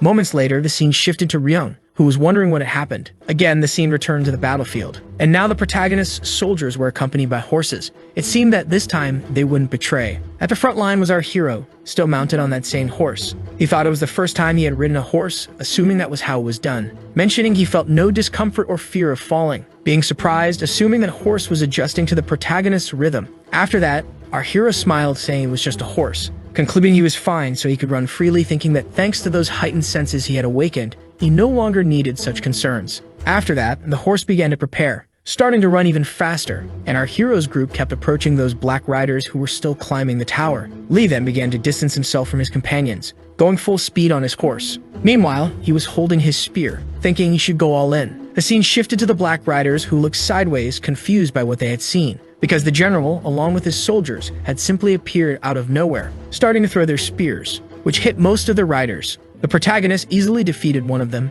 In a matter of seconds, a huge number of soldiers was defeated. The fierce battle unfolded in that place. Countless people were killed, but still, there were countless enemies on the battlefield. Determined to achieve their goal, from afar their leader watched the war, prepared for anything that might happen. His soldiers kept trying to climb the tower, saying that soon it would be over for that castle, along with Lee's ruin. But at that moment, he remembered something, reflecting on the Reaper who had taken his left eye, memorizing that man's face, stating that the time had come to finally defeat his descendant, thinking he heard a rumor that his son had a reputation for being a miserable coward, concluding that if the rumor was true, that would be great, thinking he would just defeat him easily. A red aura began to envelop his body. Then the scene shifted to the battlefield. A spear had struck a soldier. Apparently, it was the spear of our boy, because it was surrounded by a blue aura. The Black Riders were surprised by the situation. Our hero appeared there with his horse, leaping onto the Black Riders while holding his sword. He was determined to defeat all those men. The other riders said it was an ambush, ordering them to stop the man. But it wasn't enough because the protagonist had already struck with his sword, defeating several enemies at once, all while remaining in the air beside his horse. After that, the horse landed on the ground, trampling one of the soldiers, headbutting another one as well. One of the enemies said the protagonist was alone, ordering not to retreat and that they should defeat him all at once. The riders charged toward our hero all at once, but even so, Lee remained determined, holding the reins of his horse, which seemed to understand the signal, starting to prepare to counterattack. Our hero, after that, grabbed his spear, beginning to use it to attack his enemies as well, swinging it all around him. The scene shifted to Black Wayne, who asked the Reaper's descendant not to disappoint him. Again, it returned to the battlefield, with countless soldiers receiving the protagonist's attack all at once. He thought it was only the beginning, all of it in the middle of that immense number of enemies. His companions riding on horseback observed from afar, surprised, saying the general had opened a path, ordering to follow him. Lee said that if they wanted to stay alive, they shouldn't fall behind, ordering them to go at full speed because they were heading directly for Black Wayne. However, it wouldn't be so easy because the Black Riders were still ahead. Our hero raised his sword along with his spear. An explosion happened right after that. Black Wayne observed the war from afar, wondering what that attack just now had been. At that moment, a group of horsemen arrived to speak with their general. Black Wayne asked what was going on. The soldiers said they were being ambushed by enemy troops. However, Black Wayne asked what kind of nonsense that was and who dared to attack his camp. The Black Rider said he didn't want to believe it either, but it was true, mentioning that the one leading them was none other than Lee. The man became enraged, saying that if he were lying, he would kill him. However, the black soldier said he was certain of what he had seen. Then, Black Wayne smiled and began to laugh loudly, wondering who was the trash that said he was a coward, stating that no sane person would even think of invading that place. Still, he couldn't believe that he had come personally, concluding that you should give him a gift. From afar, Black Wayne observed our boy's troops, and beside them was our hero as well. He thought it didn't matter if there were thousands or just dozens of them. They should try to stop him if they had the guts, but no matter what happened, he would keep moving forward toward that man. At that moment, one of the Black Riders began to blow his war horn. The soldiers held their position. Lee, watching the situation, was confused. Out of nowhere, several arrows began to fly, heading toward Lee. He remained motionless, then began walking with his horse again. From afar, he observed Black Wayne. He then gave a signal with his hand, directly at the protagonist. With a smile on his face, he said that he really was Lee. The boy kept watching Black Wayne, beginning to walk more and more in his direction, thinking that all he needed was that sword he was already familiar with. The soldiers, seeing the protagonist passing through their defenses, were surprised. Not only them, but the same happened with the scientists watching the simulation. Even so, Black Wayne remained motionless. Lee thought he still couldn't fully control the spark of power burning inside him. However, just a single moment was enough, begging for it to work, gathering everything at the tip of that sword. The boy then began to unleash a flurry of strikes on Black Wayne. He, with a smile on his face, said it was really good, because he should at least be excited so he could fully enjoy defeating him. The two then clashed, and a massive explosion occurred afterward. The Black Riders, desperate, watched the battle. Black Wayne was apparently having some sort of difficulty, being surprised by what he was seeing, because the boy had managed to block his attack. Precisely his attack, which was the messenger of anemia and the reincarnation of the lion. That little idiot had actually done it, leaving Black Wayne increasingly enraged, gripping his axe tighter and tighter, delivering another blow to our hero. He reflected that he had expected this, but even so, the enemy's strength was monstrous. Lee was also struggling greatly, thinking that in the end he was still pushed back, seeming to struggle to defend the strike. Black Wayne continued observing the situation. However, the protagonist said he still couldn't give up, managing to counterattack that blow. Black Wayne remained on his course. Lee thought that now that he had come this far, he couldn't stop. Black Wayne struck another blow at our hero, but the boy barely managed to defend. Even so, he took some of the hit, starting to fall from his horse. Still, the boy didn't give up, remaining on his feet, even without his horse, thinking that he still hadn't given up. In a matter of seconds, Black Wayne charged once more with his axe. Watching the situation, Lee thought that man was incredibly strong. He, with a smile on his face, kept watching the protagonist, trying to strike once more. But Lee managed to dodge with a leap. The enemy tried to strike again in the air, but Lee dodged once again. Black Wayne asked where that energy from before was and if he was done pretending to be like that other person. However, the protagonist didn't care, continuing to dodge the attacks, thinking that he really wanted to smash that man's face in, charging toward him again with a leap. Lee looked to the side, noticing there was a horse, heading toward it. Out of nowhere, he struck the horse, which then collapsed to the ground. At that moment, the boy was surprised, wondering where Black Wayne had gone, because he had simply vanished, supposing you might be above him. And when he looked up, Black Wayne was about to deliver another strike. Lee was surprised, reflecting that he thought he had gotten stronger before, but now he couldn't even move. That unbearable gap in their power felt like they weren't even the same species, wondering if he was starting with that slicing attack again. Even so, Lee didn't give up, charging toward Black Wayne, preparing to deliver his final blow. After that, the two once again crossed their weapons. Black Wayne said it was a shame, but this was the end for him. As a result, the protagonist's sword ended up breaking, and the boy had already become vulnerable. As he fell, he wondered if the battle would end like that, and if that was the difference between the two of them. Black Wayne was about to deliver his final strike. The protagonist was already closing his eyes, thinking that normally everything ended with that critical attack, so he already knew what was coming next. However, if such a powerful strike were used repeatedly, even if he was the messenger of death, he would still get tired. That's why there was only one thing he had to do. And at that moment, the system announced that the simulator had been completed. Time passed, and the scene changed to a capsule. A flashback appeared again with the protagonist in front of Black Wayne, wondering if that monster was already tired. Even if he was a monster, if he kept using that attack, he would probably tire out. So that first turn strike had been his best, thinking that if he could endure for just 60 seconds, the enemy would reach his limit. Therefore, he had to survive that critical strike at all costs. Thus, the system announced the simulator had been reset, and moments later, Lee was already back in battle against Black Wayne. The monster was about to strike our hero. Then, an explosion occurred, but Black Wayne was surprised by what he saw, because Lee managed to defend the strike, thinking that he would just keep dodging and enduring every blow. Also, the enemy would keep launching attack after attack. The boy had died several times, and each time the simulator restarted right in that place. The protagonist didn't give up because he always kept doing the same thing, defending against every attack without striking back even once.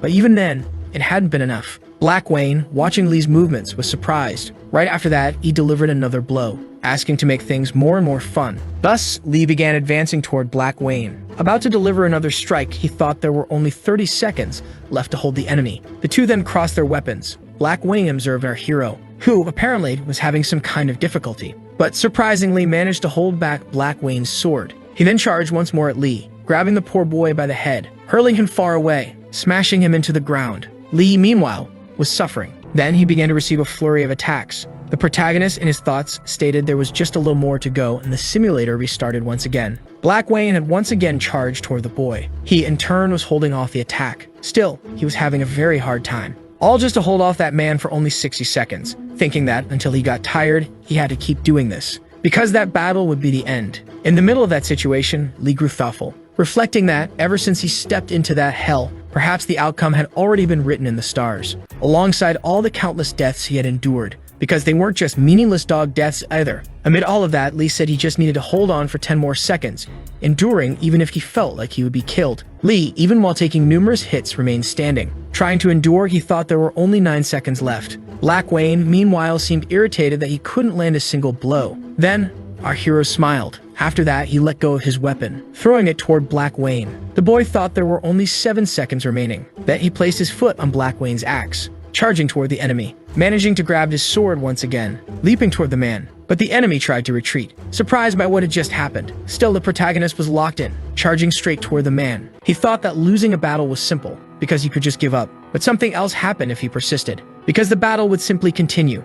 Then the protagonist delivered the final blow, sending the enemy flying off to Kingdom Come. Watching the situation, Black Wayne was stunned, bracing himself to defend. Lee charged once again, thinking that he had managed to endure the assault. All of it in that damn battle. Black Wayne stayed on the defensive, and the Black Riders, watching the fight, were completely shocked. The same happened with the scientists. Black Wayne wondered what was happening because he was losing. All to a boy he had underestimated because all he had was the reputation of being the Reaper's son, mentioning that he would never let that boy keep living, because if he just let him be, he would definitely become a disaster for the Empire soon, concluding that this was why that man had to be killed. Black Wayne approached his soldiers, asking what they were looking at because they should be charging at the protagonist, ordering them to cut off both of his arms. The soldiers began to do just that, charging toward Lee, who was apparently a bit wounded. But even so, he began to laugh, getting ready to defend himself. The soldiers, along with Black Wayne, were left stunned. Lee thought he was a general in every sense and couldn't believe he had actually asked for help, concluding that the enemy was no different from that petty trash. Hearing that, Black Wayne grew furious. Lee thought he had been living through that hell just to bring them down, saying he shouldn't try to run and should come at him with his big axe. Black Wayne grew more and more furious, and the soldiers were struck with fear because an explosion occurred. Black Wayne, along with our boy, were stunned by what had just happened. These companions have finally reached the front line, beginning to defeat all the remaining enemies. A Black Rider said they were ambushed by enemy troops, and several cavalrymen packed on horses appeared, charging toward all the enemies. Black Wayne then mounted his horse, thinking he would never forget that humiliation, watching the protagonist one last time. Then he began to flee. The same was done by the Black Riders, finally retreating. Thus, the protagonist was finally the victor of that battle after an immense number of simulator resets. And so our hero had finally exhausted his strength. Falling to the ground, he wondered if he would be able to save Sepia. Then someone appeared on a horse. A girl, surprised, asked if he was still alive. Our hero opened his eyes, still speaking about Sepia. Then that woman asked for transport to be prepared, because there was a wounded person there. Amid that situation, Lee began to lose consciousness,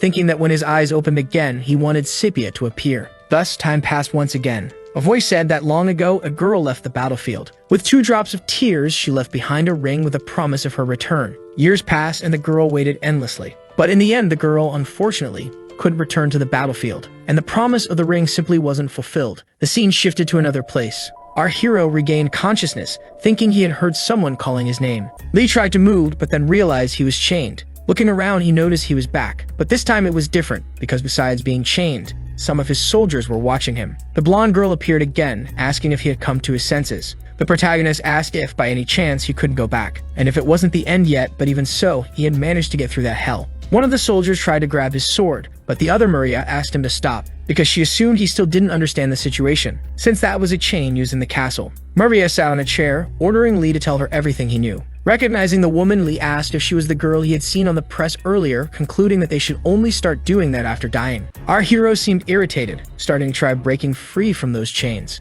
The girl was surprised, thinking those were the chains that lifted the castle gate. The soldiers drew their swords, remaining alert at any moment. At that instant, the protagonist simply broke free from those chains. Leaving the knights stunned by what they had seen, they started defending themselves. Still, it wasn't enough, saying that man was a monster. Our heroes seemed determined to do something, beginning to destroy that place, defeating several more of their soldiers. Then he grabbed a sword, striking down more of the knights. Our hero showed no mercy. The other girl watched in silence, asking if that was really Lee. Soon after, the protagonist grabbed Maria by the neck, saying that from now on, he would be the one asking questions, stating that he remembered her face because she was the girl he had seen in the L-Log test room, and from that conversation he had with Ryeon. A flashback appeared then. Lee said he hadn't understood any of that before, so she better start explaining everything she knew because his patience was running out. In the middle of that situation, Maria thought the hero was insane. It wasn't an exaggeration to say he was on the same level as Black Wayne. He was definitely a third-ranked knight, but still didn't know anything about that place.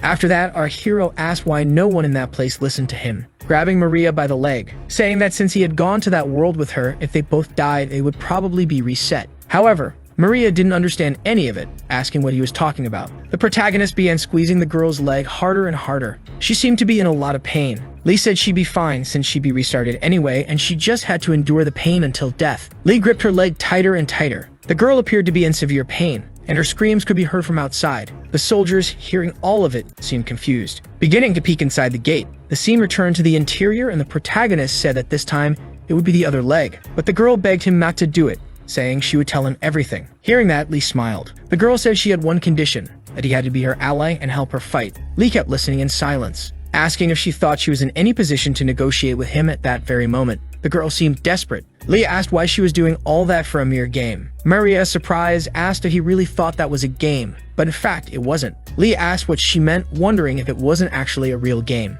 Maria, while the protagonist held her, asked him to accept the first condition. Surprisingly, Lee accepted, thinking that he didn't care about anything except Sepia, so it didn't matter who he fought alongside. After that, the girl asked Lee to listen carefully, saying that what they were playing now wasn't a game, but a simulator built for military use. Hearing this, our hero was surprised. Maria said that specifically, it was for that spark of power he was using. In other words, it was a program to develop even more power. Hearing that, Lee became irritated, telling her to stop with that nonsense, because even if it was for that kind of power, it was still just an illusion inside a simulator. But she asked what would happen if that power also worked for Lee in the real world. However, Lee thought that was impossible. Still, the girl said the simulator made all of it entirely possible, since that was the reason and purpose behind the real simulator. But the branch manager, Bernard, and the team leader, Hyun, had misused it all, because there had been a report about an illegal supplier. That was why she entered the simulator, to investigate it all. Lee continued to listen to the entire explanation. The girl said that though it was a bit much for her to say, she had a small stake in the real simulator.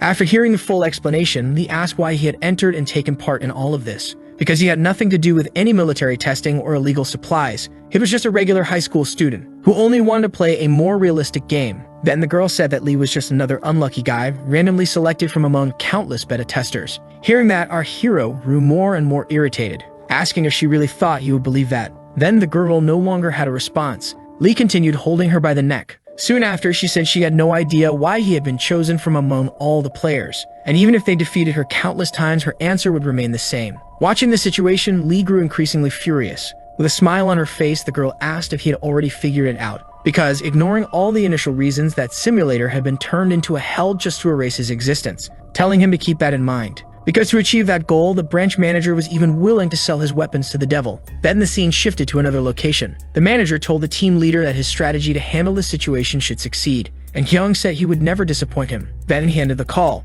Next, he started a call with another man who told the team leader that doing this was basically impossible. But Hyung told him to shut up, sync with his link, and upload the 9th special item. Placing the items into the capsule, he thought that now that things had come to this, he would have to eliminate him himself. He began initiating and entering the simulator. The scene shifted to the soldiers who had heard a woman scream, asking who those people were. They were surprised, realizing it was the general as he was in that place. Not only that, but he was accompanied by another woman. The soldiers, astonished, realized it was the princess. Hearing this, Lee was surprised. The girl, embarrassed, said that was her in that world. The soldier said that even so, everyone had been eagerly searching for the general. Lee, curious, asked why. Then the scene shifted outside the castle. The knights seemed relaxed, happy to have finally won that battle. One of the soldiers then noticed something, and the protagonist appeared at that place. leaving all of his companions overjoyed. They began shouting the hero's name because he had managed to defeat the messenger of death. Everyone raised their swords in the name of our boy. The blonde girl said he wasn't far from being an idol. They started watching those cheers, surprised.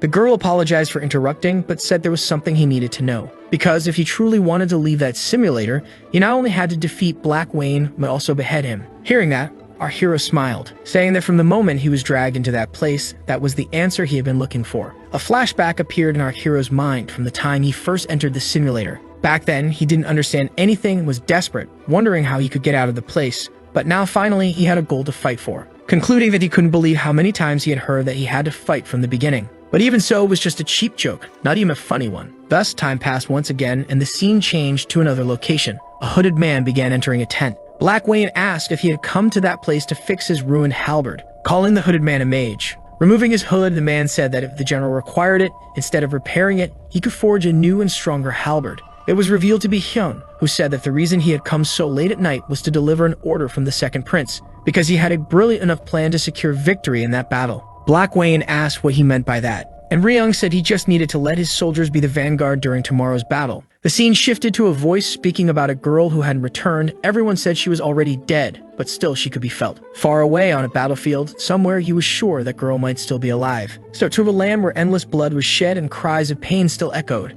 she could depart into such a place. Only because of the promise from that specific day to reunite with the owner of the ring who had promised to return. That girl looked around, wondering what it was, supposing it could be a dream or even a hallucination, concluding that she was certain she had dreamed of this before. At that exact moment, an explosion occurred. Some knights seemed to be holding their weapons, and that girl just watched in silence. Those spears were then thrown. At the same moment, our hero woke up. The soldiers were confused about what had happened. The protagonist then stood up, starting to walk towards somewhere, apparently frightened by what had happened. A nurse arrived at the place, asking if he was okay. He, in the middle of that situation, wondered what had happened, because that dream felt like that girl was right in front of him. Right after, someone knocked on the door. It was revealed to be that blonde girl, saying she knew Lee was dealing with his love life, and she was sorry to disturb him at a time like that, but still, unidentified people had invaded that place at dawn today. Hearing this, the boy was surprised. Thus, the scene shifted to another location, now to some soldiers who were observing something. They began to approach a castle, precisely where the protagonist was.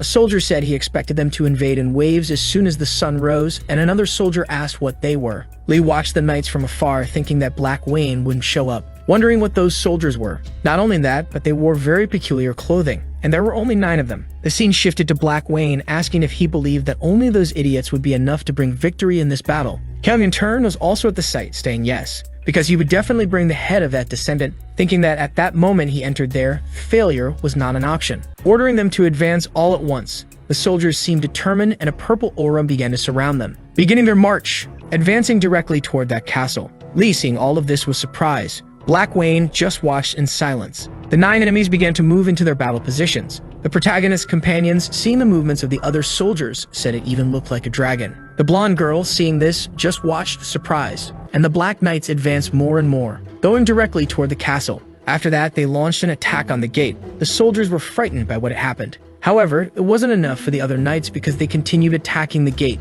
Each strike on the gate shook those walls. After some time, the wall began to crack, where shortly after they began to break through it successfully. However, it was obvious that the knights wouldn't let that happen, beginning to carry a stone, throwing it in the direction of those men. Then the other girl said it wasn't a dragon, but rather a hydra, and each of its heads was a separate living entity, which for sure was a true monster. Next, those knights with a leap seemed to advance more and more toward the castle. The girl alerted the soldiers, saying they were approaching again, ordering all troops to go directly to the castle gate because they would be massacred if the castle gate collapsed in that situation. At that moment, the soldiers began to do what the general girl had ordered, and the Black Knights continued to advance without hesitating even once. Surprised, Black Wayne just observed the situation. The protagonist, meanwhile, was doing the same, saying it would be a head or no heads. The other girl looked back. Lee said he just needed to kill them all. The soldiers, surprised, asked what Lee was doing. The boy, after that, began to fall from that gate. The general, surprised, asked what the hell Lee was doing. Soon after, the boy supported himself on the castle wall, managing to return to his normal position. After that, he kicked a stone, throwing it toward the other Black Knight, hitting him squarely.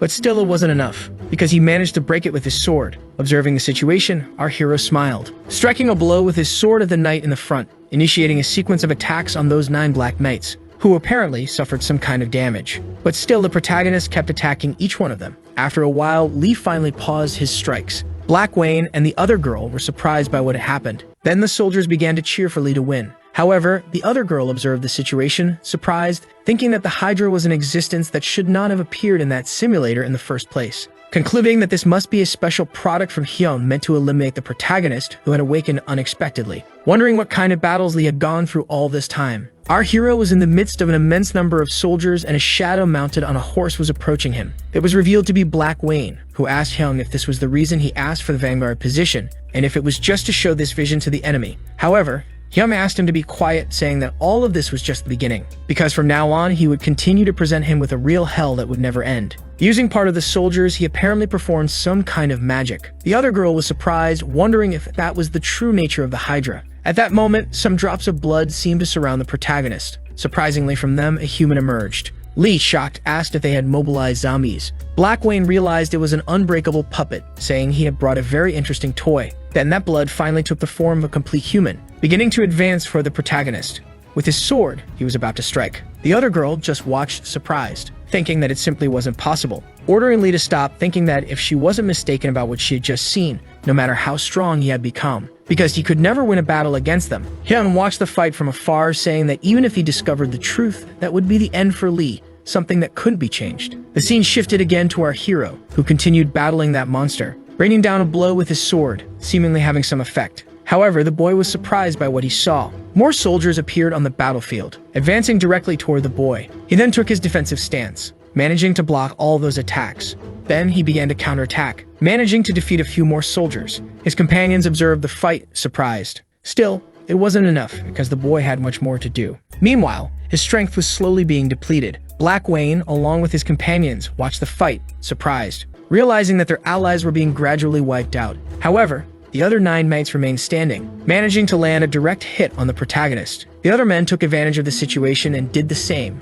finally managing to defeat our hero. A long time passed after his simulator had reset 613 times. The other girl said these weren't mere copies at the same level as the NPCs he had faced until now. Lee, meanwhile, remained silent. The girl said that according to strange rumors circulating in the village, they were immortal soldiers, and she was truly surprised because she still couldn't believe that the branch manager, Lee Kyung, was really a monster. Moreover, that face she was seeing was quite peculiar, because it belonged to someone who had disappeared in the past, a genius knight called Arslan. The one beside him was named Medici, and the other, Vadatek. Lastly, there was one named Kundo. All 9 had disappeared unexpectedly in the past. They were rankers known as absolute geniuses, stating that even if Lee were a 3rd-rank master knight, it was impossible for him to fight them all alone. The protagonist, hearing this, remained silent. Then he asked if not him, who else would stop them. Hearing this, the girl fell silent, and the soldiers did the same. Observing the situation, the girl wondered if she or those men, frozen with fear, could really do it, because it was absurd. Our hero kept looking at the woman.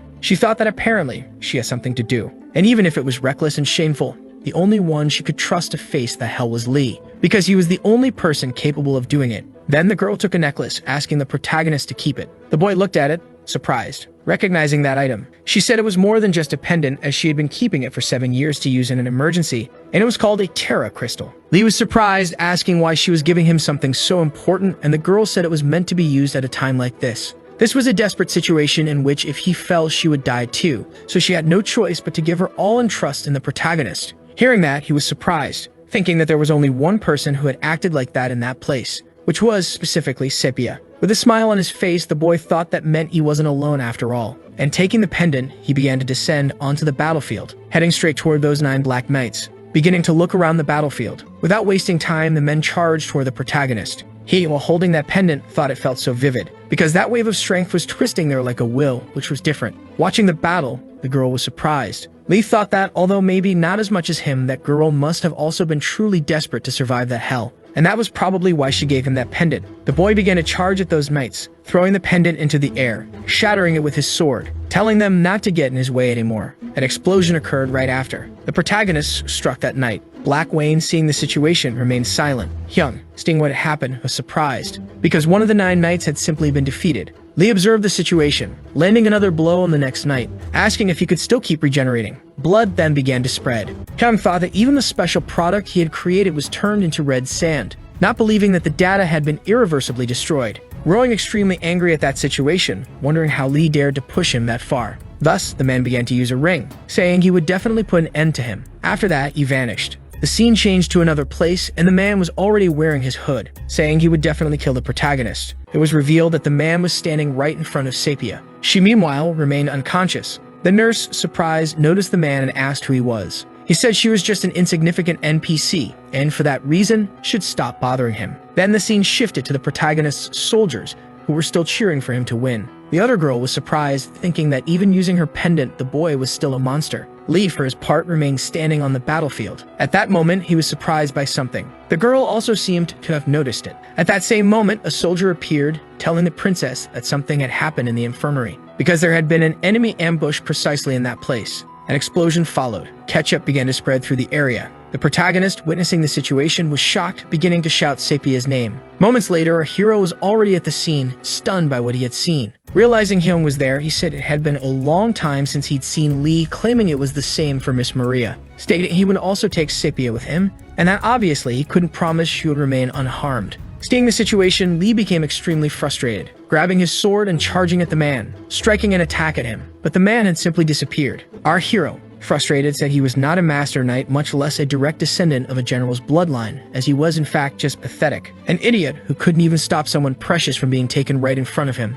Maria then asked if that lady knight was really that precious to him. Hearing that, Lee continued to look at Maria. She said he had helped her to the point of throwing himself into the middle of several enemies, even if it meant risking his entire life. Then the scene shifted to another location.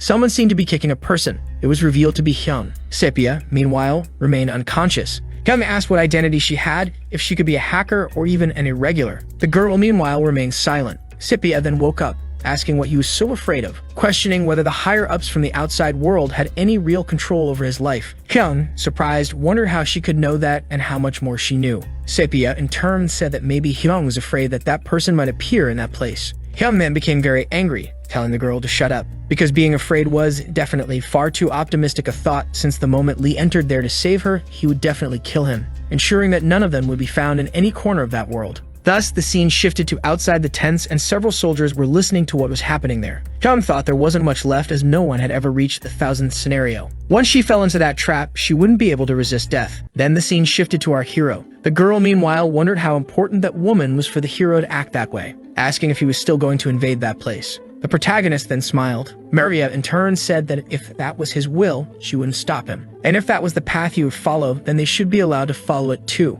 Observing the situation, Lee remained silent. Realizing they weren't lying, he said it would be a path with no return, asking if, even so, they would still follow him. Another soldier said that to begin with, they would have died long ago if it weren't for Lee. Not only that, but each of them had a reason, wives, children, or even the love of their life, begging to be told that they fought to the end to return. Hearing this, Lee was surprised, reflecting that he had always thought he was the only one fighting that way, but all the people he'd ignored all this time felt the same. Then Maria said she knew that bastard mage better than anyone, so she was sure he was hiding in the abandoned warehouse. Concluding that after they invaded, while they distracted their attention, the protagonist had to save her and escape as fast as possible. Lee, for his part, was surprised, wondering if Maria would also go. She thought she didn't know exactly why, but if anything happened to Lee, she would truly collapse. Not just the castle, but everything around it. Then our hero removed his cloak. The scene shifted to another place, with a soldier asking if they really thought an enemy general would come to save a useless girl. The scene changed again to the protagonist, heading toward that fortress. A black knight had already noticed this,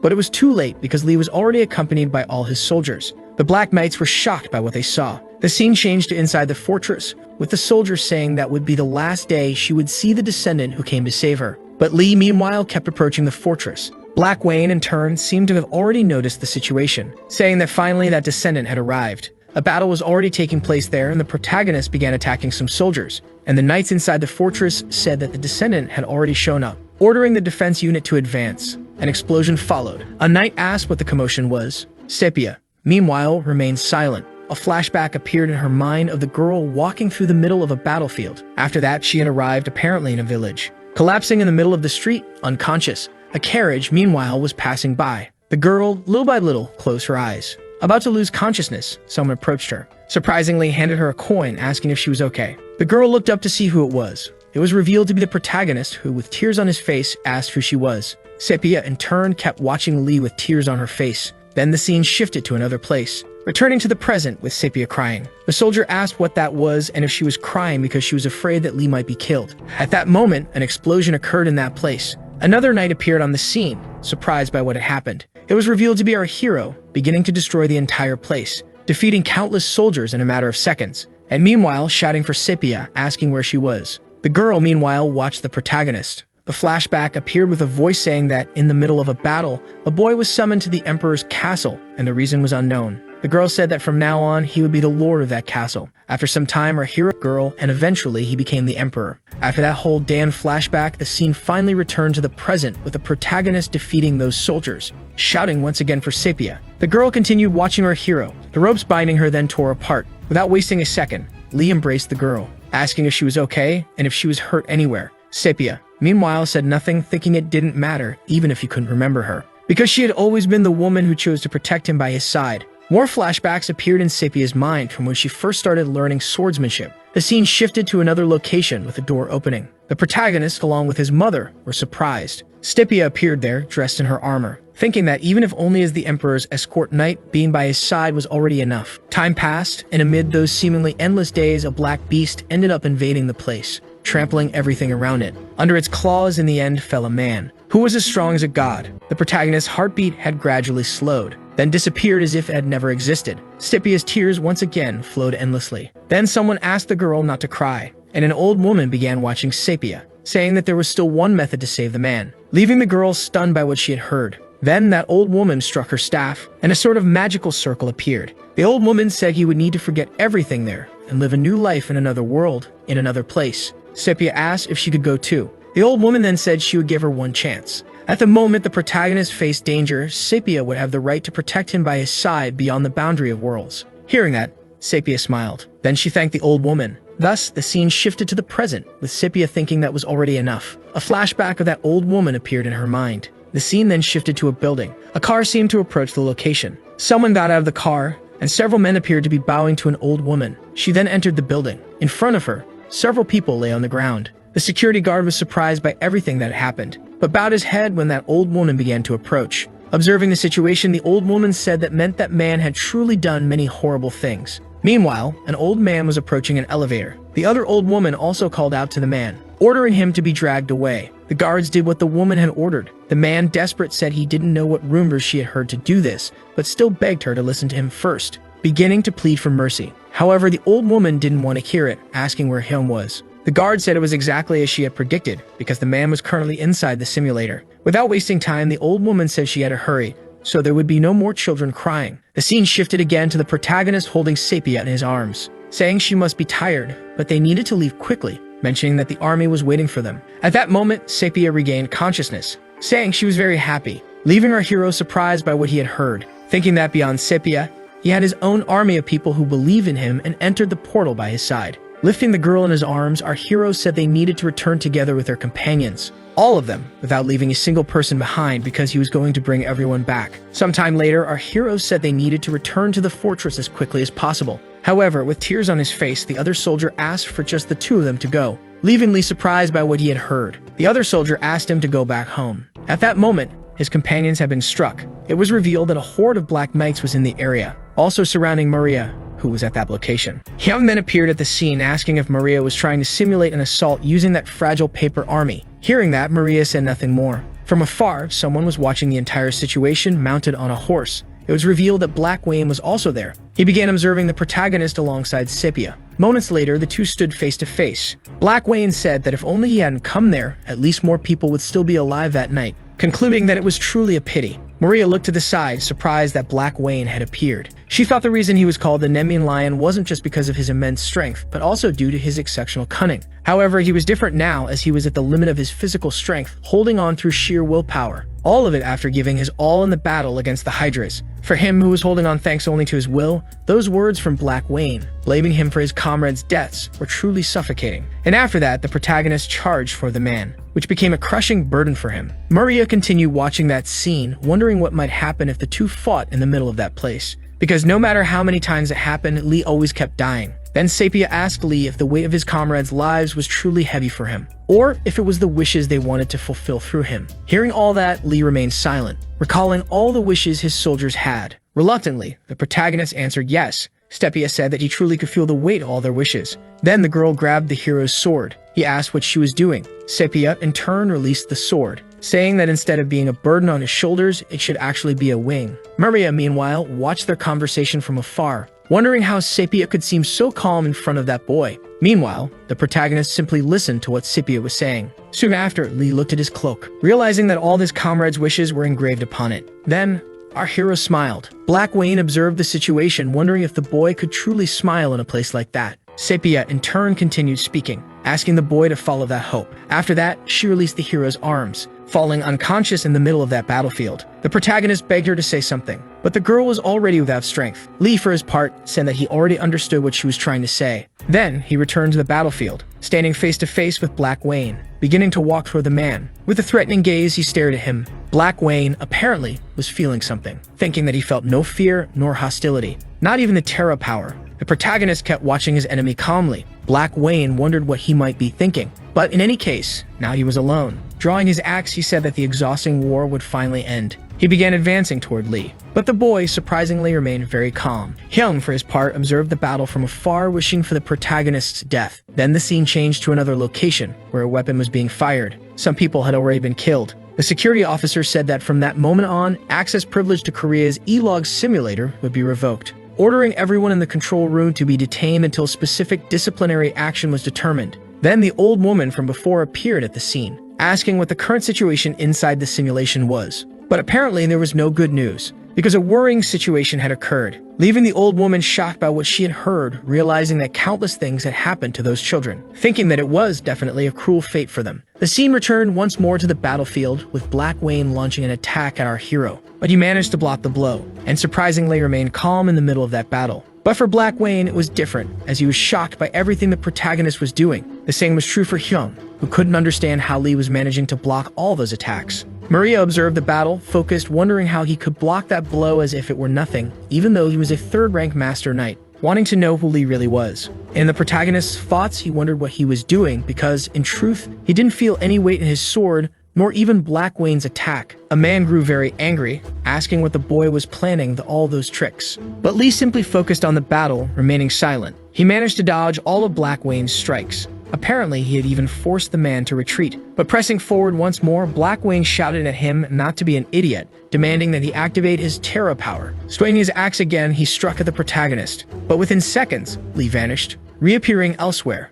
Amidst the chaos, Black Wayne grew increasingly furious. He activated an ability with his axe. Yet still, he couldn't land a single hit on our hero. Still, Black Wayne didn't give up, launching a relentless sequence of attacks. However, none of them worked. Each blow missed. Growing more irritated, he demanded the protagonist charge at him, but Lee vanished again, this time reappearing above some Black Knights. Black Wayne wondered what was happening. He couldn't even graze the hem of that man's cloak. In a matter of seconds, our hero stopped moving, asking aloud what this so-called Terra really was. Black Wayne, stunned, wondered when Lee had managed to get in front of him, and in that instant, Lee landed a clean hit. Maria and Hyung were both shocked by what they saw, because Black Wayne, after that blow, collapsed to the ground, apparently wounded by the attack, frustrated by everything that had happened. And at that same moment, our hero vanished again, reappearing once more in front of the man. Not only that, he also defeated the Black Knights who were nearby. Then Lee asked if Terra was the power to kill or trample to dominate someone. In desperation, Black Wayne tried to land another blow on Lee, but the boy easily dodged,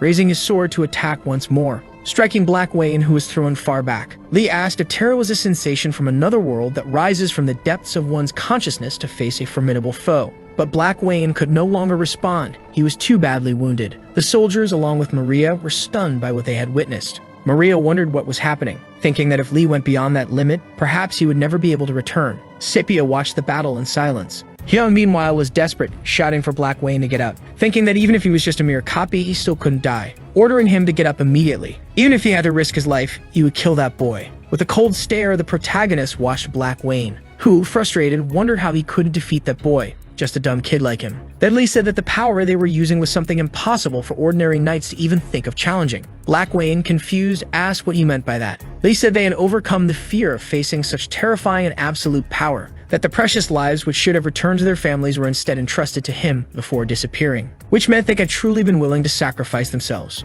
concluding that there was an unshakable army holding him up from behind. Hearing that, Black Wayne was stunned. Raising his sword, Lee said that whether it was Terra or something else, it no longer mattered, because the only thing left to do was kill Black Wayne and then go home. that this was the reason for all of them to finally return home together. In the midst of it all, Black Wayne still didn't give up clutching his axe. He struck the ground with it. An explosion followed. The axe then began to glow.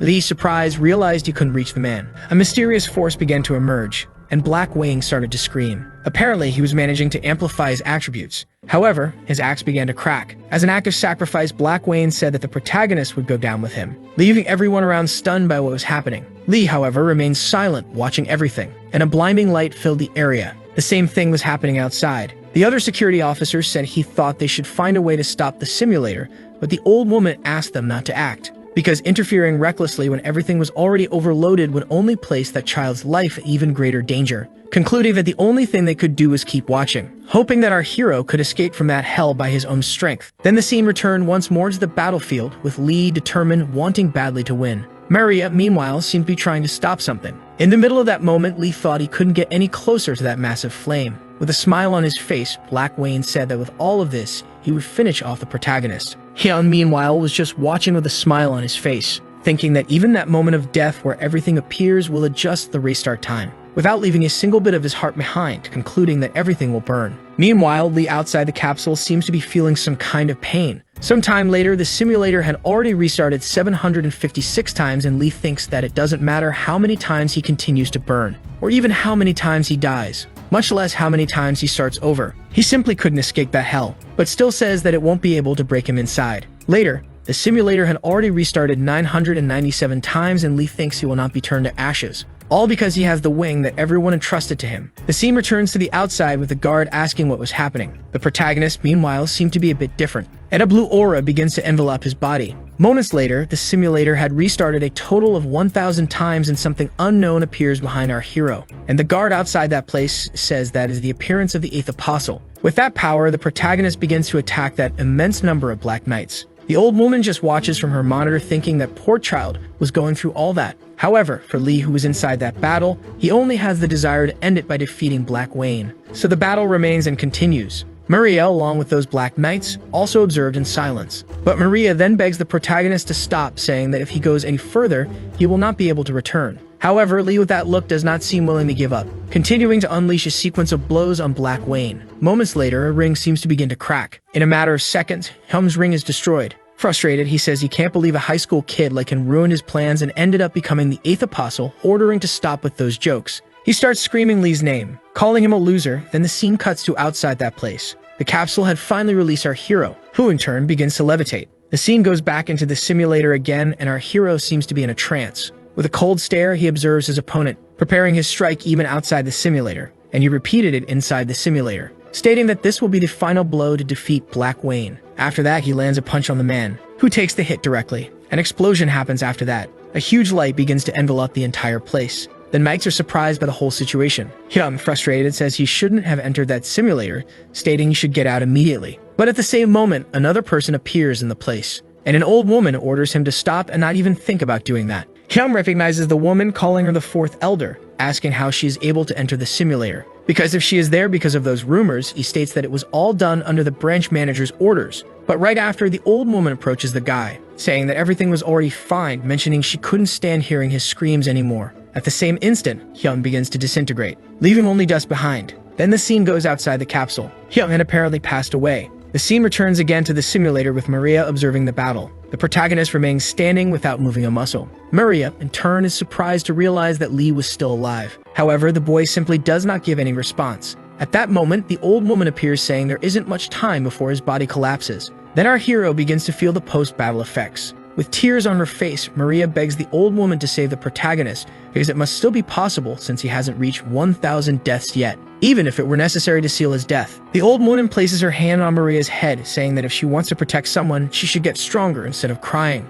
Right after, Maria looks to the side, and Sepia begins to approach Lee. The old woman was also seeing that, saying that even if his entire body is shattered and broken just like that, those steps will still move toward that person. At the same instant, the protagonist opens his eyes, thinking that someone was approaching. Out of nowhere, Lee begins to hallucinate, thinking that place is very familiar. Not only that, but there's a person who's always waiting for him. Recognizing that it is Sepia, our hero says that he is back. With a smile on his face, he begins to watch her. After that, he approaches the girl, running into her arms, who, in a matter of seconds, falls unconscious. Sepia begins to whisper something in the protagonist's ear, saying that once again she wished to protect him. Sepia then calls for the elder, who questions whether she knows there's a price for a miracle. The old woman starts to explain, but Sepia says that price doesn't matter, because if she can be wherever that guy is, that would be enough. Hearing this, the elder agrees, but also says that it includes Sepia's memories. If the girl didn't care about that, as long as Lee survived. Maria, meanwhile, watches closely. The elder approaches the two, agreeing to do it. And at that very moment, a light begins to envelop the three. Then a long time passes and the scene shifts to the remains of the battlefield. The castle and all the surrounding places were completely destroyed by that catastrophe.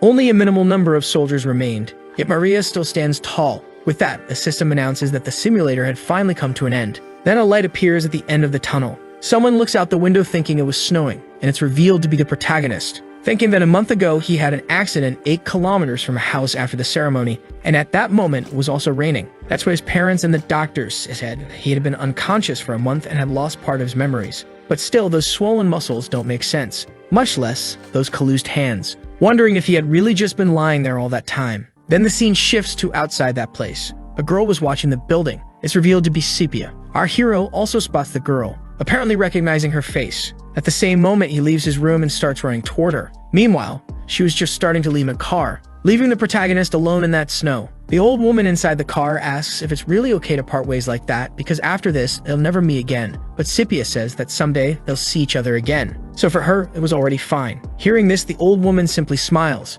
and so they finally start to drive away. Lee then looks to the side and finds a kind of necklace. The boy approaches it, realizing there was a ring on it. A flashback appears with the protagonist saying that from now on and forever, he would be Sepia's knight. And hearing that, the girl gives a smile. The two then begin to stare at each other. The scene returns to the present with Lee saying that he knows that girl and doesn't know how, but that someday they will meet again. And that's the end of the video. Man, what an incredible story. So if you liked it, leave a like and subscribe to support the channel. That's it, and thanks.